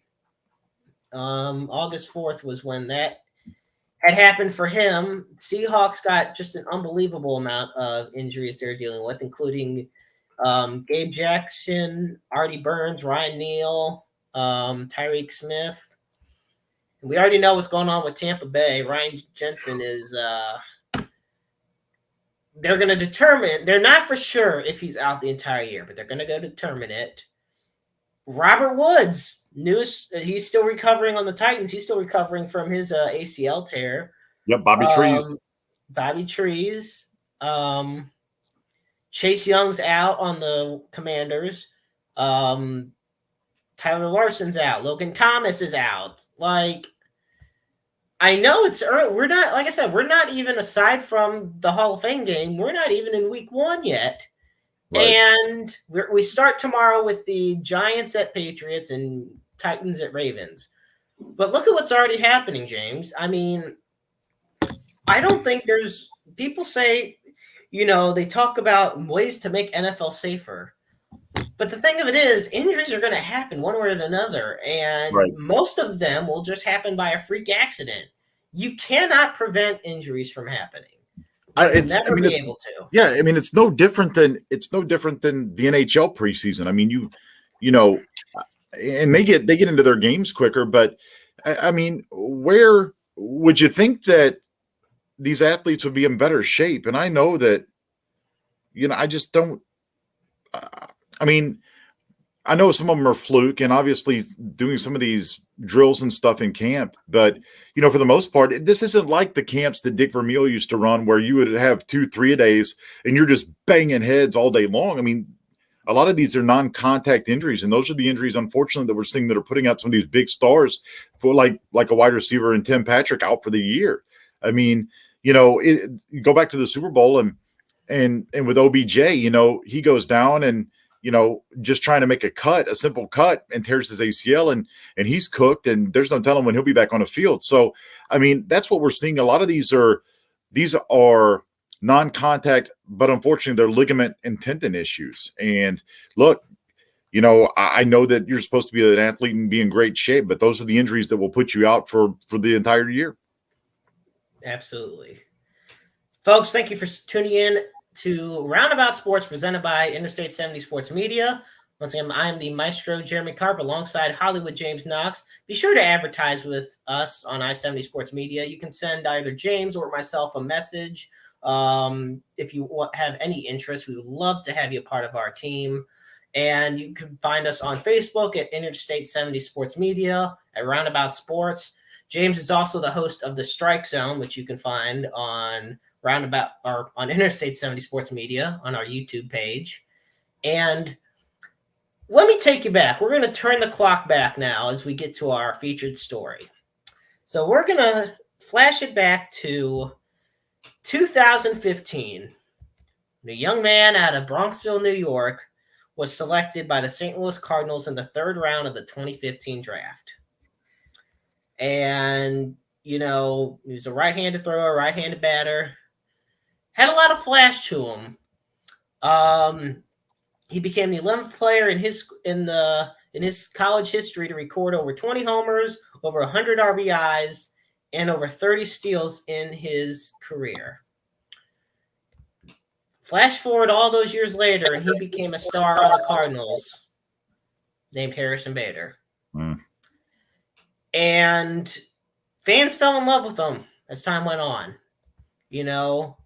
From his debut on July 25th, 2017 to, unfortunately, when he got traded to the New York Yankees. And even afterwards, Cards fans have loved him. Mm-hmm. But today, he released on the Players Tribune a goodbye letter. And he also, on his Twitter account, released a farewell video. Yep. To the Cardinal fans, to Cardinal Nation. And it's weird because he had the flowing locks in the past, and now he got a cut. Cut like a New York strip. No doubt. But they show you the highlights. You see John Rooney's calls, and then on the article, it's just he pours his heart out. He shares all the memories, all the good times. And I tell you, people may not think that. It may get annoying when we say Cardinals fans are the best fans in baseball. I understand that it would be annoying. But if a guy, even when players only spend a couple years with the team, leave, and then they say how much of a blessing it was to be on this team in this city of St. Louis, can you really blame them? I mean, I think we're second to none or first to none when it comes to best fans in baseball. There is a reason why the fans in St. Louis are known as the BFIB. And I know this annoys Cubs fans, and I know it annoys Dodger fans and whoever else out there. Don't care. There's a reason why Matt Carpenter, in the first at bat of every game this weekend, got a standing ovation. And there's a reason why when Bader comes back to St. Louis next year, because the way the schedules are now, they're balanced, and the Yankees will actually be back in St. Louis again next year, why he will get a standing ovation. Harrison Bader is the baseball equivalent to the hockey version of one TJ Oshie. So Bader was flashy, had the hair. He stole the hearts of St. Louis baseball fans by the way he played, and wasn't always the offensive numbers weren't always there, but we see that Bader was never short of highlight caliber plays. He certainly was visible in the community, with the kids and everything else. And I'm sure New York will treat him well, or at least I hope so. I don't necessarily care for the role so they're saying that he is going to be a prime defensive player off the bench. I don't think that's the role for Harrison Bader. I really don't. But, no. It's, again, that's, I guess, above my pay grade. But the quote, Harrison Bader, I'm going to a couple of highlights from this. And this is on the Players Tribune. If you haven't seen this, he goes, "First off, from the bottom of my heart, I want to say thank you. St. Louis, I want to tell you with all the love and respect in the world how grateful and appreciative I have been to be a part of this community for the past 6 years." And he goes on to say he'll never forget how awesome it felt to walk around the city, just knowing it was part of something unique. Talking about the responsibility, he goes, "You notice the sound, you feel the noise, your jersey vibrates. It's the easiest way I could describe it. And I always cherish those moments. I used your energy and support as fuel to go out there and be the best ball player I could be. The passion involved with it was all for you guys. And I never took that responsibility lightly, and I never took the uniqueness of all of this for granted. And I think the Cardinals had ideas that for a long time he was going to be the face of the franchise. Actually, when they released these baby blue unis that I have on down at Ballpark Village, he was the model for them. He really was at a point the stylish kind of like GQ, like Broadway look for the Cardinals, and Harrison Bader, and he was kind of the whipping boy when things would go wrong or when his offense would slump. And you didn't need him to be great offensively if everybody else around him was producing, because he was there defensively. His war was based on his defense and his speed. And, again, Harrison Bader quickly became one of my favorite players. And, while I appreciate and understand the acquisition of the left-handed pitcher Jordan Montgomery that the Cardinals got from the Yankees, Harrison Bader still has a place, I think, in all of our hearts. I want to show 5 pictures. I'm going to put on the overlay. And I think it goes without saying that for anybody that doubts why St. Louis is the BFIB, these pictures will show. When John Jay came back for the first time after leaving the Cardinals, he got an ovation.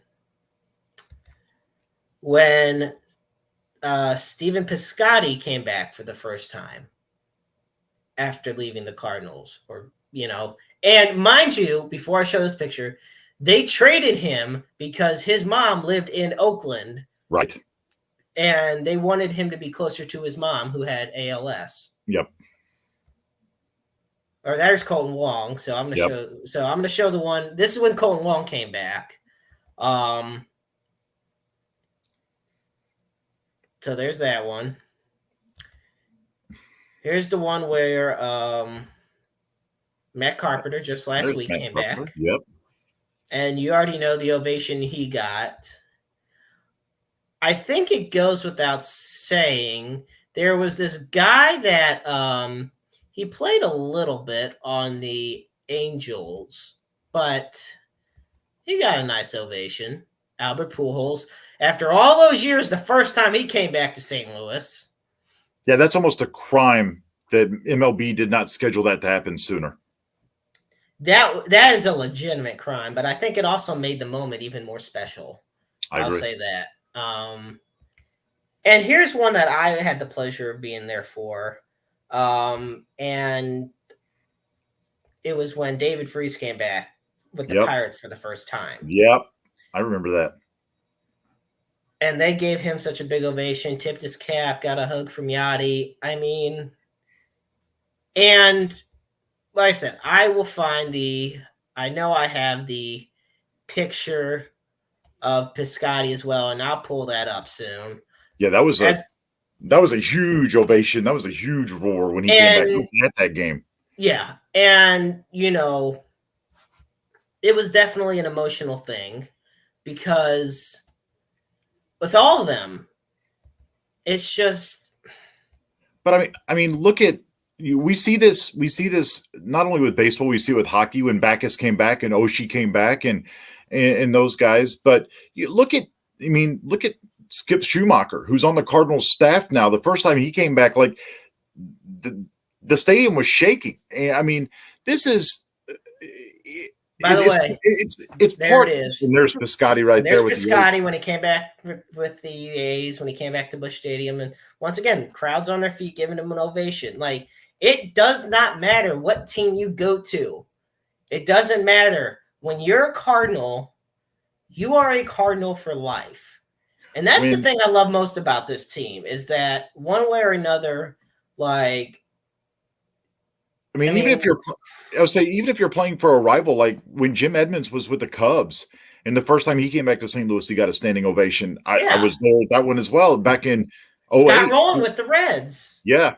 I mean, these guys, it's not just the fans. This is St. Louis culture, okay? And Harrison said it. Once you're a St. Louisan, you're a St. Louisan for life. I mean. Absolutely. Look at the athletes that have retired from the Blues or the Cardinals or even the Rams that stuck around. I mean, Brad Thompson still lives in St. Louis. Matter of fact, he's on the air right now doing Cardinal games with Danny Mac.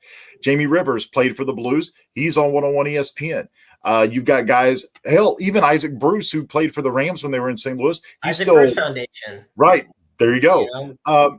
I mean, there's tons of athletes, and you can look at Brett Hull, Bernie Federico, who got traded to the Red Wings, came back to St. Louis.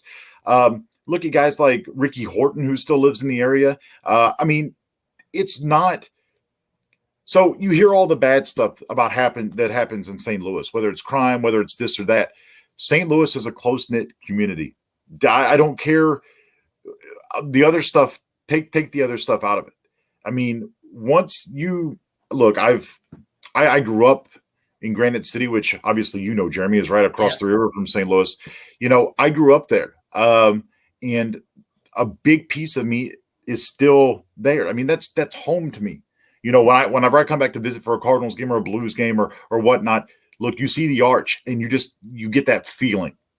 And that's not just the gateway to the West. It's a gateway to a very close-knit community that they embrace those that choose to make St. Louis their home, or to be, they accept people from the outside that move there for the first time. They become family. And I think you see this athletically, you see this in terms of, whether it's just a big, I mean, look, John Hamm. I had this conversation the other day. Sterling K. Brown, John Hamm, Fisher from The Office. Why can't I think of her first name?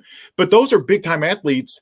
And how many times have we seen John Hamm at Cardinal games or at Blues games? And, they still, and they embrace St. Louis as their home. And it's just the way it is. And I think that, I hated to see Harrison Bader go, but, unfortunately, sports is a business as well. Yeah, and that's just kind of the way, and it's Jenna Fisher. I figured I've been on the roll. I've been on the roll finishing names for you tonight, so I might as well keep. And I was trying to think of the comedian too, and they've had her on some of these St. Louis commercials, and she's the tall blonde, and she does a lot of the roasts, and she has her own show, and I can't think of her, but she's a St. Louis, and of course she lives there too, and she's even said on her show on E that it's, hey, St. Louis is home. I mean, and I've got to look up her name now because it's driving me nuts. No, but I tell you, I've been terrible with names tonight. I don't know what. A rough name night. Yeah, apparently so. This is not the time for him to play a name guessing game show. No. But no, they're absolutely right. Like Nikki Glazer. Thank you. There we go. There you go. Well, I mean, you can even look at like Cedric the Entertainers from the area. I mean, and they all claim St. Louis is home. I mean, no matter how big you get or how far away you get, your heart is always where you grew up and where home is. And whether you retire from say you're an athlete, whether you're retiring from St. Louis, like a St. Louis sports team, whether you were traded to it, whether you were released. Yeah. Like, I mean, let's not act like that doesn't happen a lot. A lot of times they release fan favorites. And it hurts because it's coming. Right. It's going to happen. But at the same time, at some point, they send their thanks. Players might only be around a couple years and they still send out their heartfelt thank yous and everything to St. Louis, because it is more than it is a baseball town, but it's a lot more than that. Well, I mean, look at Chris Pronger's a really good example of this. Prongs gets traded to the Blues in 94, 95, and he's traded for a fan favorite in Brendan Shanahan. Well, the Blues coach at the time was Mike Keenan. Whatever. I don't know how that went. Would have been fine had he not stuck around in St. Louis. But Pronger came in, and initially Pronger was hated by the fans because you traded a fan favorite for him. And now look at it. They retire Pronger's jersey last year. They have the huge ceremony. Prongs lives in St. Louis. He, and for the longest time he was with the Blues in a front office position before he taking one with the Florida Panthers. And, but he calls St. Louis home. He was accepted, and it took a while because Brendan Shanahan was one of my favorite players too. You get rid of Shanahan, you get rid of Hull, you get rid of Gretzky, you get rid of Curtis Joseph. Yeah, no. But and all those guys, with the exception of Curtis Joseph, who moved back to Canada, but Brett Hull, obviously he's got a restaurant in town.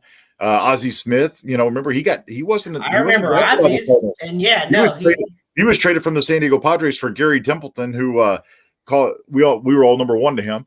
But I think there's somebody that I don't know about always being I don't know if Gary Templeton would be right. But point being is, it's just the kind of community it is, and even baseball, hockey, and when the Rams were in town, there were guys like Isaac Bruce, Torrey Holt, that Ernie Conwell, the tight end, was huge. DeMarco Farr, he lived in St. Louis for a while after the fact before he followed the team back to L.A. to work for him. But just that is the kind of community and the kind of culture that I think St. Louis breeds, to be honest. Can I also bring this up? We talk about players that leave. Let's also not forget about players that arrive. I think one of the best examples of a player getting just a loud ovation in his debut was Larry Walker. Oh, man, yeah. Larry Walker, he's a guy, thank heaven he's in the Hall of Fame. But here's a guy, came from the Expos, came from the Rockies. He just had a successful stint with the Rockies. People thought he was old and washed up, but he comes to the Cardinals in a hell of a deal. And just like he comes in, gets a huge ovation, and he immediately produces and makes an already dangerous lineup even more dangerous. And he was the only one that was producing in the World Series. When Matt Holliday first arrived, when Lance Berkman first arrived. Lance Berkman got an ovation after he grounded out in his first Cardinal at bat. Carlos Beltran. And to me, here's a guy that when he first arrived and when he was in his last, I think the player I'm about to name had, to me, one of the biggest could have been careers in recent baseball memory, but he is so beloved still, and that's Alan Craig. Oh, Torty. Alan Craig was there was just that 2-3 year stretch where he looked unstoppable, and then the injuries started piling up and production dipped, and he just never recovered. But the fan support for him never dipped, and that's the thing. And that's the thing. Harrison Bader, in a way. Even when he was struggling at the plate, even when the plantar fasciitis was really kicking in and had been getting worse, fans still loved him. Fans still love him. I remember when I told one of my friends that he had just been traded when I was at work, she was upset about the whole thing. She couldn't believe it. Are they serious? How could they? Because I was on the air when he got traded, and so I'm like, oh, we got Jordan Montgomery for what? And if you go back and watch it, my trade deadline show, I literally didn't know what to say for a minute and a half. And if I couldn't believe it. If you know me, I'm very, very limited times, or there are times where I'm speechless. But I went back and I was like, what? We traded who for huh? And so of course I started digging into the stats and everything. I'm like, But it's funny that you bring up Alan Craig. Alan Craig suffers the Liz Frank injury against Cincinnati in Cincinnati on that day game. And so you knew immediately something was wrong. And it's kind of funny because you're right. And of course, when he went down, we're like, oh, you've got to be kidding me. Because Alan Craig was just an unbelievable. He was a huge part of the World Series victory. He was a leader on this team. Obviously, he had the pet turtle Torty, which became kind of its own little superstar celebrity. And now you look at Harrison Bader being traded away. Well, Alan Craig was traded away as well with Joe Kelly to the Boston Red Sox for John Lackey, a pitcher from the AL East. Harrison Bader, plantar fasciitis, gets traded away to the New York Yankees for Jordan Montgomery, a pitcher from the AL East. Parallels. Yeah, and let's not forget, Joe Kelly is one of the funniest baseball players out there, and that one hurt. When they traded Joe Kelly, I was legitimately pissed off because I love it. And his personality. Remember the standoff he had with the Dodgers player I outside of loved the it. I think that was also AJ Van Slyke, if I remember correctly. It was. You nailed it. Yeah, right on. Yeah, right on. Right on the side. And another one that also hurt me, and I don't know where it was where his career just shifted, but one that really hurt me was Michael Wacha. Oh, man. When Wacha left, and he's been good this year with the Red Sox. Matter of fact, he shoved against us when he pitched for the Red Sox earlier against us. And Lance Lynn, there's another one. Like Lance Lynn. Man, I wish we still had him. God, I think that is one of those WTF moves. That is definitely the one that the Cardinals, I feel, would want to have back. But no, go ahead. Why put something up?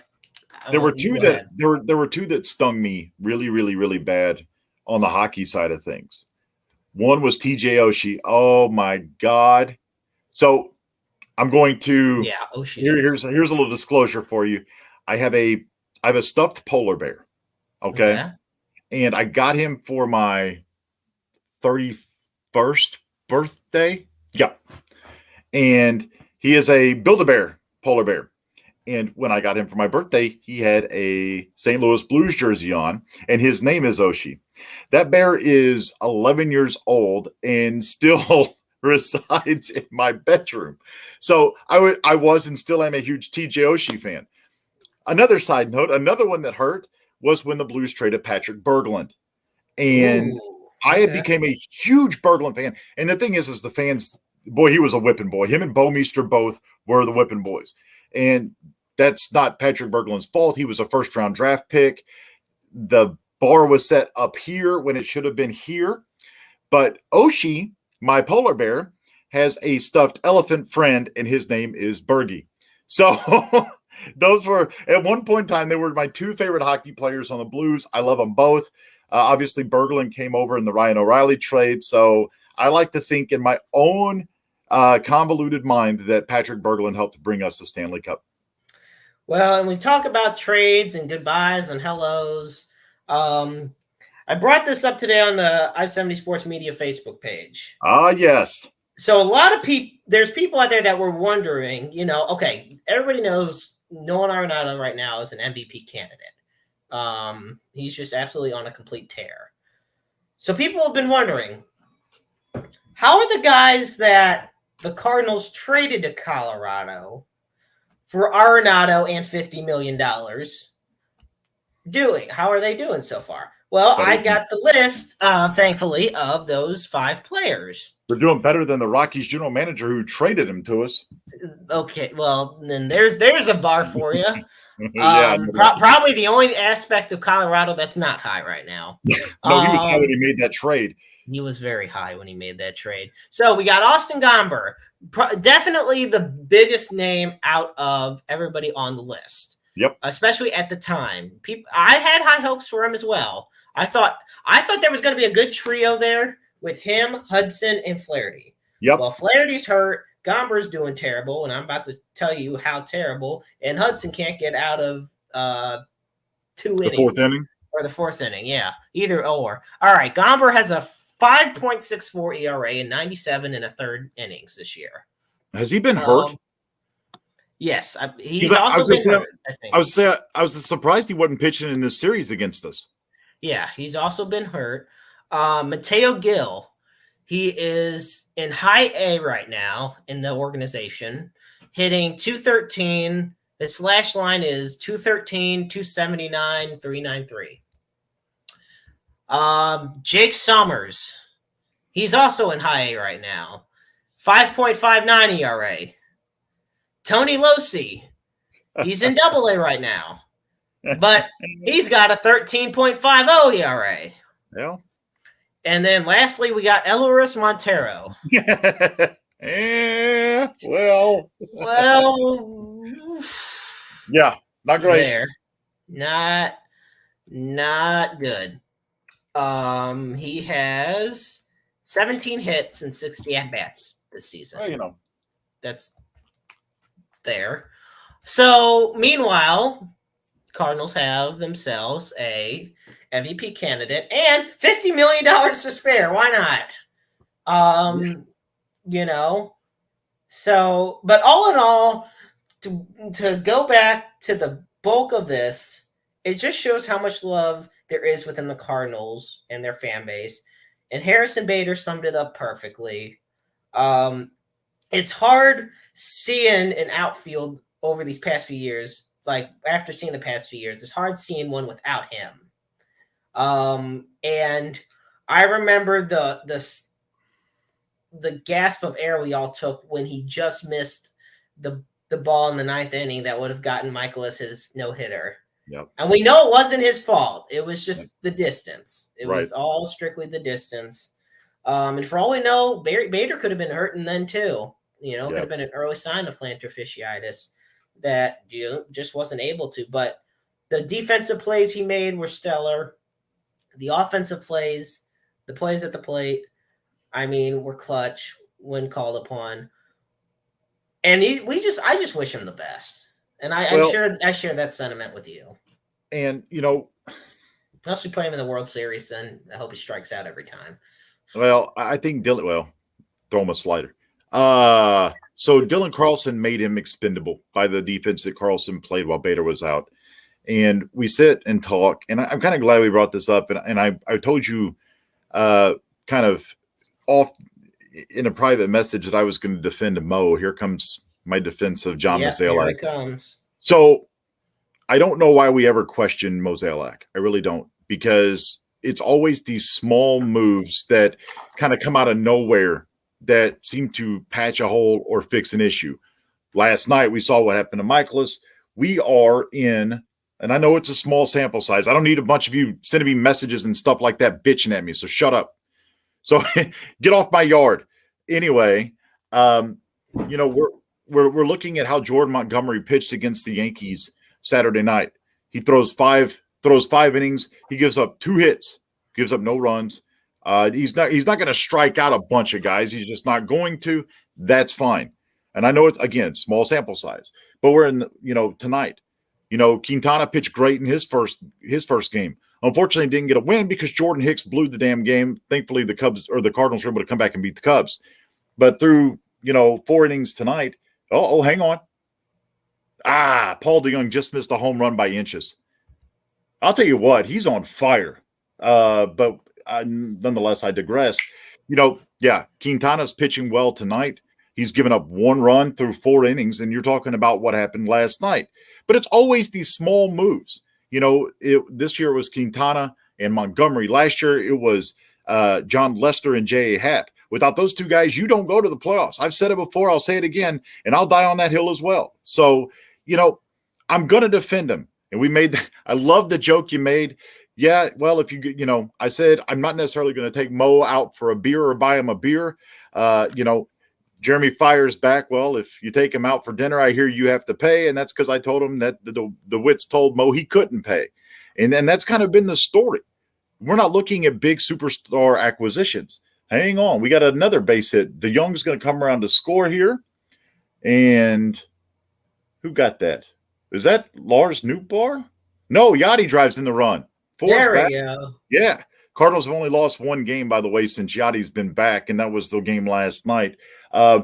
So, I mean, you look at these small little acquisitions pitching-wise. So, yeah, maybe we need to go easy on Mo. Mo seems to find what we need to help patch a hole. Do I wish he'd go out and make a big splash? Sure. But looking at the Padres, am I glad that we didn't go out and get Juan Soto? Yeah, I kind of am. Because I'm not going to salvage my future for 1 player that I can't pay in 2 years. And Cardinal fans aren't going to have that. There's not one fan, and Jeremy, I think you would agree with me, that want to go through the Cardinals rebuilding and missing the playoffs 3 out of 4. Look, we missed the playoffs 3 years in a row when Mike Matheny was the manager. Those are the 3 most miserable years of me being a Cardinals fan. You go to turn on postseason baseball and the Cardinals not be there, dude. That's un-American. I think I can think of years worse than that as far as Cardinals baseball goes. Because at least the 90s sucked too. Okay, the 90s were ass. But I was also going to go and say the post-2006 World Series years.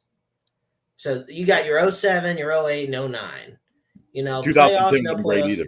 No, 2010 wasn't great either because you were already the Cardinals limped their way into the 06 playoffs and then to the series.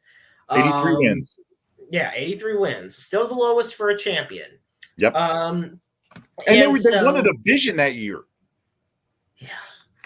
I mean, think about that. But, you were talking about, like, even 09, we made the playoffs in 09. That was the year we acquired Matt Holliday from, at that time, the Oakland A's. And all I can remember about that playoff series getting swept by the Dodgers was the fact that Matt Holliday on a line drive hit the left field, misplayed it, and hit him in the fruit basket. That's all I remember from that damn series. That's it. I couldn't tell you who pitched. I couldn't tell you anything. And then 2011 happens.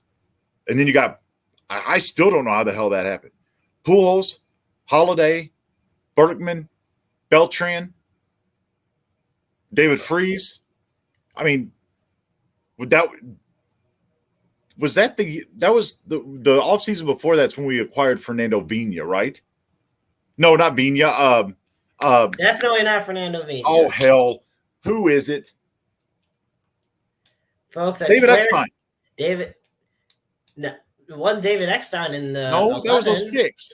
What the hell? What's the second baseman's name? Help me out here. See? Here we go again. Nick Punto. Nick Punto. I was going to say Descalso was there as well. Yeah. But I mean, who was the shortstop for the 2011 World Series? Descalso. Was he the starting shortstop? Oh, shit. I don't know who's I'm telling you what, I'm having a terrible night with names. Dude, it's been a week. It really has just been a week. No. Rafael Furcal. Thank you. I should know that. Me and him share a birthday.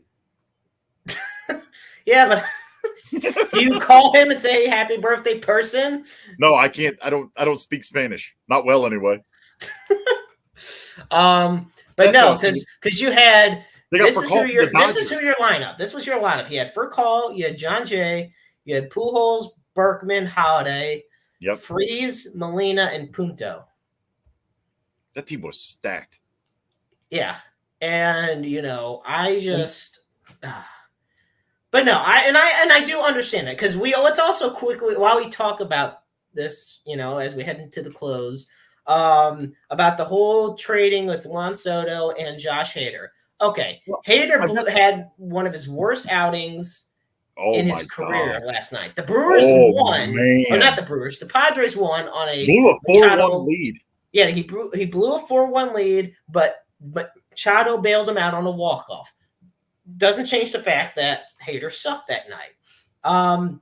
Soto has done absolutely terrible. He hit his first home run yesterday. But other than that, he has done terrible since joining the Padres. And it wouldn't be as big a deal if he did not say, good luck to the other pitchers. I wish the other pitchers that faced us good luck. Okay, well, I mean, I believe it was you that mentioned they are kind of having good luck. It's not like they're exactly having a bad time against the Padres. And if there's ever a division you cannot afford to really fall back in, it is the National League West. That thing's a buzzsaw. I mean, that thing, because you get swept by the Dodgers. Yeah, they got swept by the Dodgers over the weekend. I love the fact, and look, I hate the Dodgers as well, but it was funny. They had Juan. Did you watch that game Sunday night? Yes. They had Juan Soto mic'd up, and on the one Cody Bellinger home run, he's like, stay in here. And I'm just laughing the whole time because you knew the ball was gone. But, it's one of those things where, like, I wouldn't run your mouth. When you got traded to San Diego, you were 12 and a half games out of first place. I mean, you've got some ground to make up. Now, does that mean that they won't be the idea of, like, let's get in and see what happens? No, they'll be a wild card team. But I'll take my starting pitching over your big bats any day of the week. Okay. Here's probably what's going to be my final question for you then this evening. All right. Healthy rotation that we got right now. Say our rotation's healthy and everything we got. Rotation's healthy. All right. And you're in the playoffs and you're facing the Padres, who are also healthy. Question. Is Flaherty healthy? Because he did start a rehab tonight in Memphis. By the time I anticipate, if there's no setbacks, I anticipate Flaherty being ready by the end of the year. And if we make the postseason, yes. Okay. But let's just take the rotation that they got now. Okay. And you're going up against in a series. It can't be just one wild card. It has to be a series. So we'll just take a series against the Padres. Well, remember this year. Remember this year, the playoff format, the wild card game has become a best out of 3. Ooh, okay. So you added the extra playoff. That's right. You did have the third wild card. Okay, so yeah, at a best out of 3 series, do you take the Cardinals pitching over the Padres hitting? No. Mm-mm. See, there it is. And here's why. Hell, Dakota Hudson is garbage. Yeah, Hudson's done.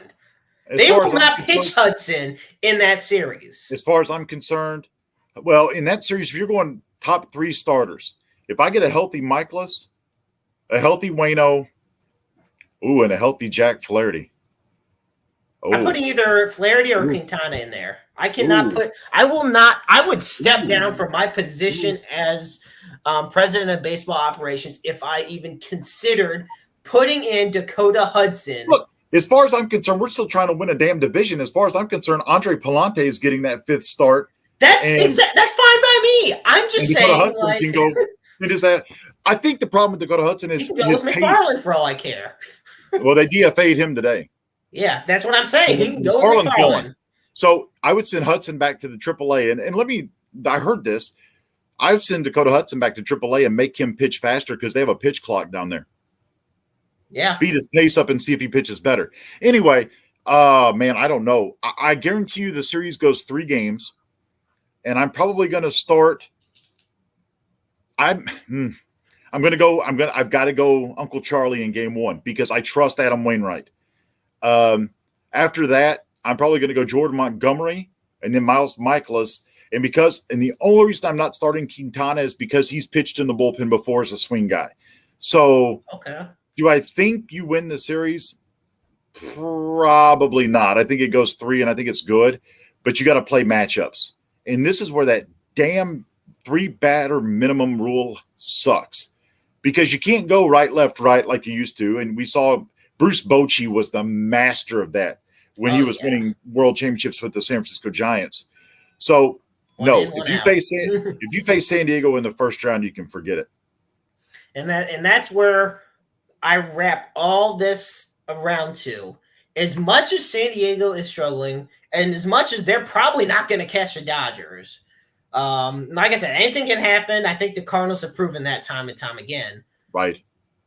If the Cardinals keep it where they're going, say the Cardinals do end up as a wild card, and say the Padres are a wild card as well. Mm-hmm. If they face the way they're at now, one way or another, the Padres lineup is just too dangerous. I mean, you'll have Tatis, Machado, and Soto, and you're expecting these Cardinals and keep in mind, we're not even just talking about starters because you're not going to get 3 complete games in a series. No, you're not going to. This is not 1974. You're not getting 3 complete games out of them. So you're going to go to the bullpen, and you're going to have to expect Jamie Molly. You're going to have to expect Jordan Hicks. You're going to have to expect basically anybody in there that's not your Palante. You're going to have to expect guys that are basically not Ryan Helsley to get Machado, Soto, and Tatis out. You know the Padres have played 5 more games than the Cardinals? Holy crap. So I'm sitting here. Not have off days? Hell, I don't know. I'm sitting here trying to figure this out. Like winning percentage, they're only 3 percentage points better than the Cardinals. Because I was trying to look at the National League wildcard standings to see how it would match up.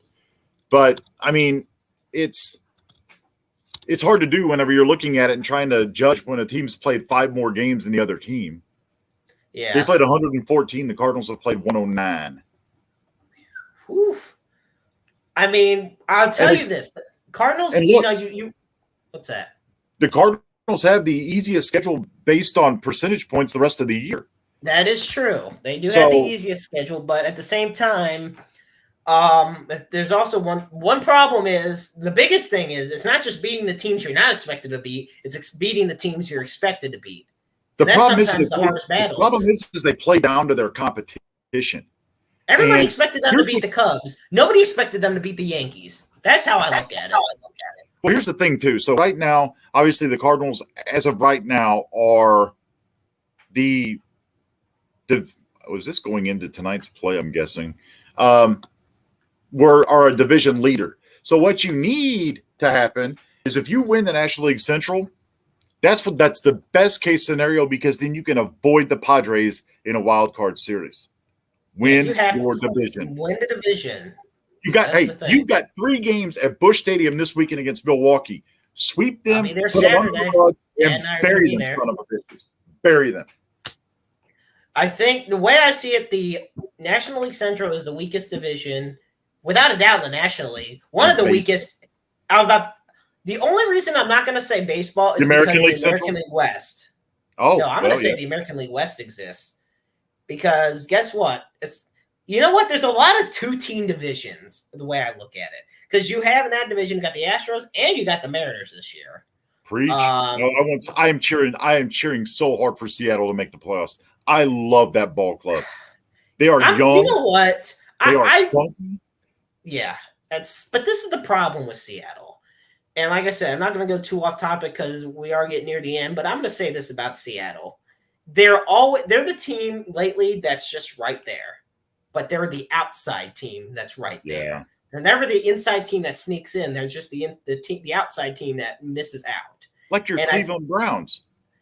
Exactly. I'll take it. Shit.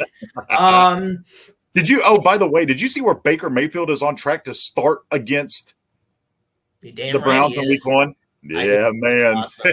I'm ready for that. Those will be fun shows. Once we get into the NFL and college football season, those are going to be some fun shows. Breaking out the jerseys, the gear. Yeah. I'm telling you, man, it's going to be fun. But no, and then you look at the American League Central. So you got, the White Sox and the Twins, or the Guardians and the Twins. And the White Sox aren't far back either. So that that's a 3-team division right there. And then the NL Central. Yep. That's just us and the Brewers. Yep. Because, the Pirates have been playing well lately, but they're not going to go anywhere. The Reds have definitely been the opposite of what they started as, and the Cubs are absolute dog water. So at the end of the day, nicer than I did. Yep.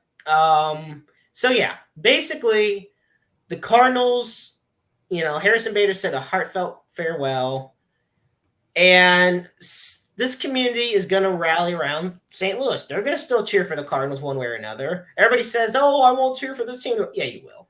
Yeah. I call them out. I call fans out on their bullshit on that a lot. Like, you're going to still cheer for the team. Because guess what? Here's an example. I've been cheering for the Cleveland Browns since 2001. Shit, I don't know why, but I'm going to probably die with that helmet back there on. You are a factory of sadness. And you wonder why I take antidepressants. No. I think St. Louis sports fans, I think they're probably the best, and at times they're probably the worst.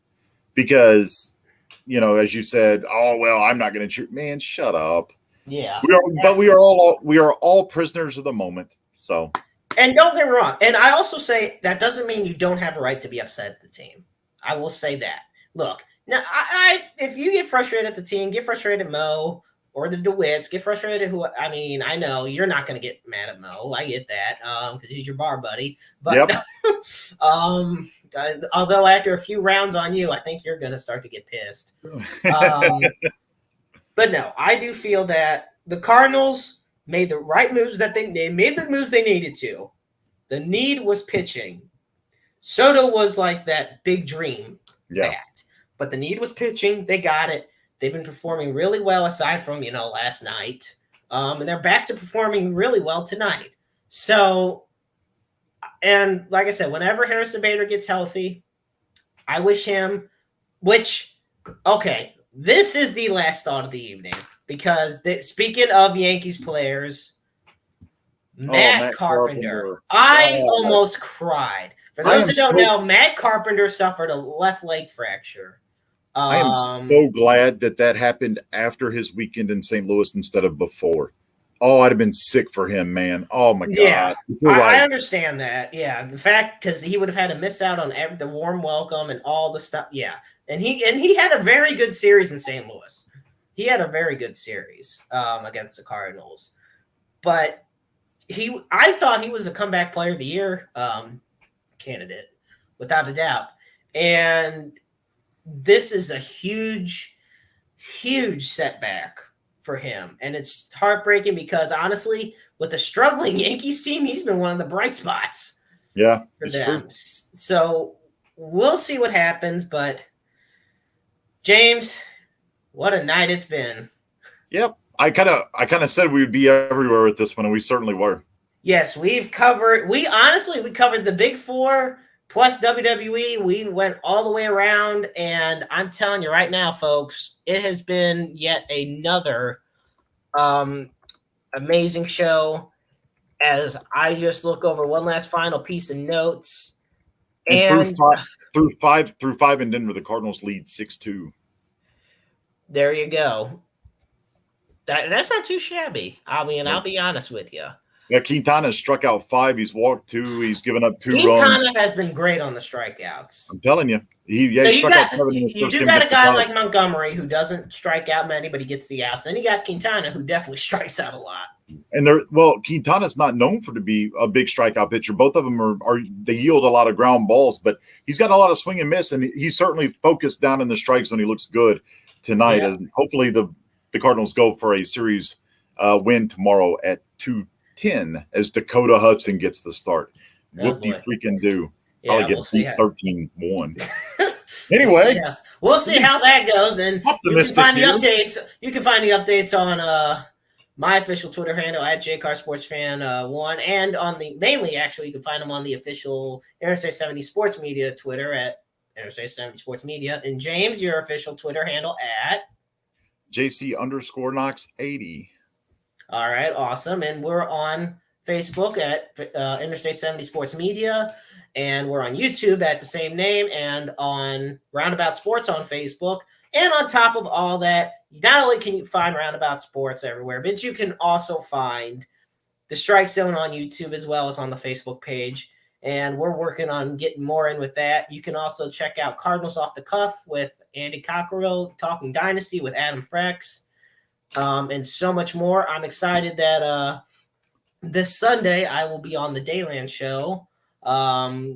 They reached out to me, and I'll represent us well, so I'm looking forward to that. It'll be a great pleasure. But other than that, folks, I want to thank you all so much for tuning in this evening. Always remember that we have it right here that mental health awareness is a very important issue in the world. And we have the mental health awareness hotline. It is the NAMI helpline. It is open 24/7, 365. It's 1-800-950-NAMI. That's 1-800-950-NAMI. And also, as we always do, we bring up the National Suicide and Crisis Hotline. And in the past, it used to be a long phone number, but now, thankfully, they have, no pun intended, dialed it down to just 988. So all you have to do is dial it 988. It's opened 24/7, 365, 366 on a leap year.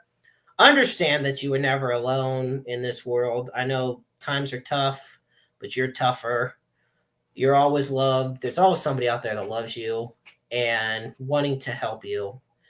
James and I love you. We thank you so much for tuning in with us this evening, and we'll definitely be sure to do this again next week.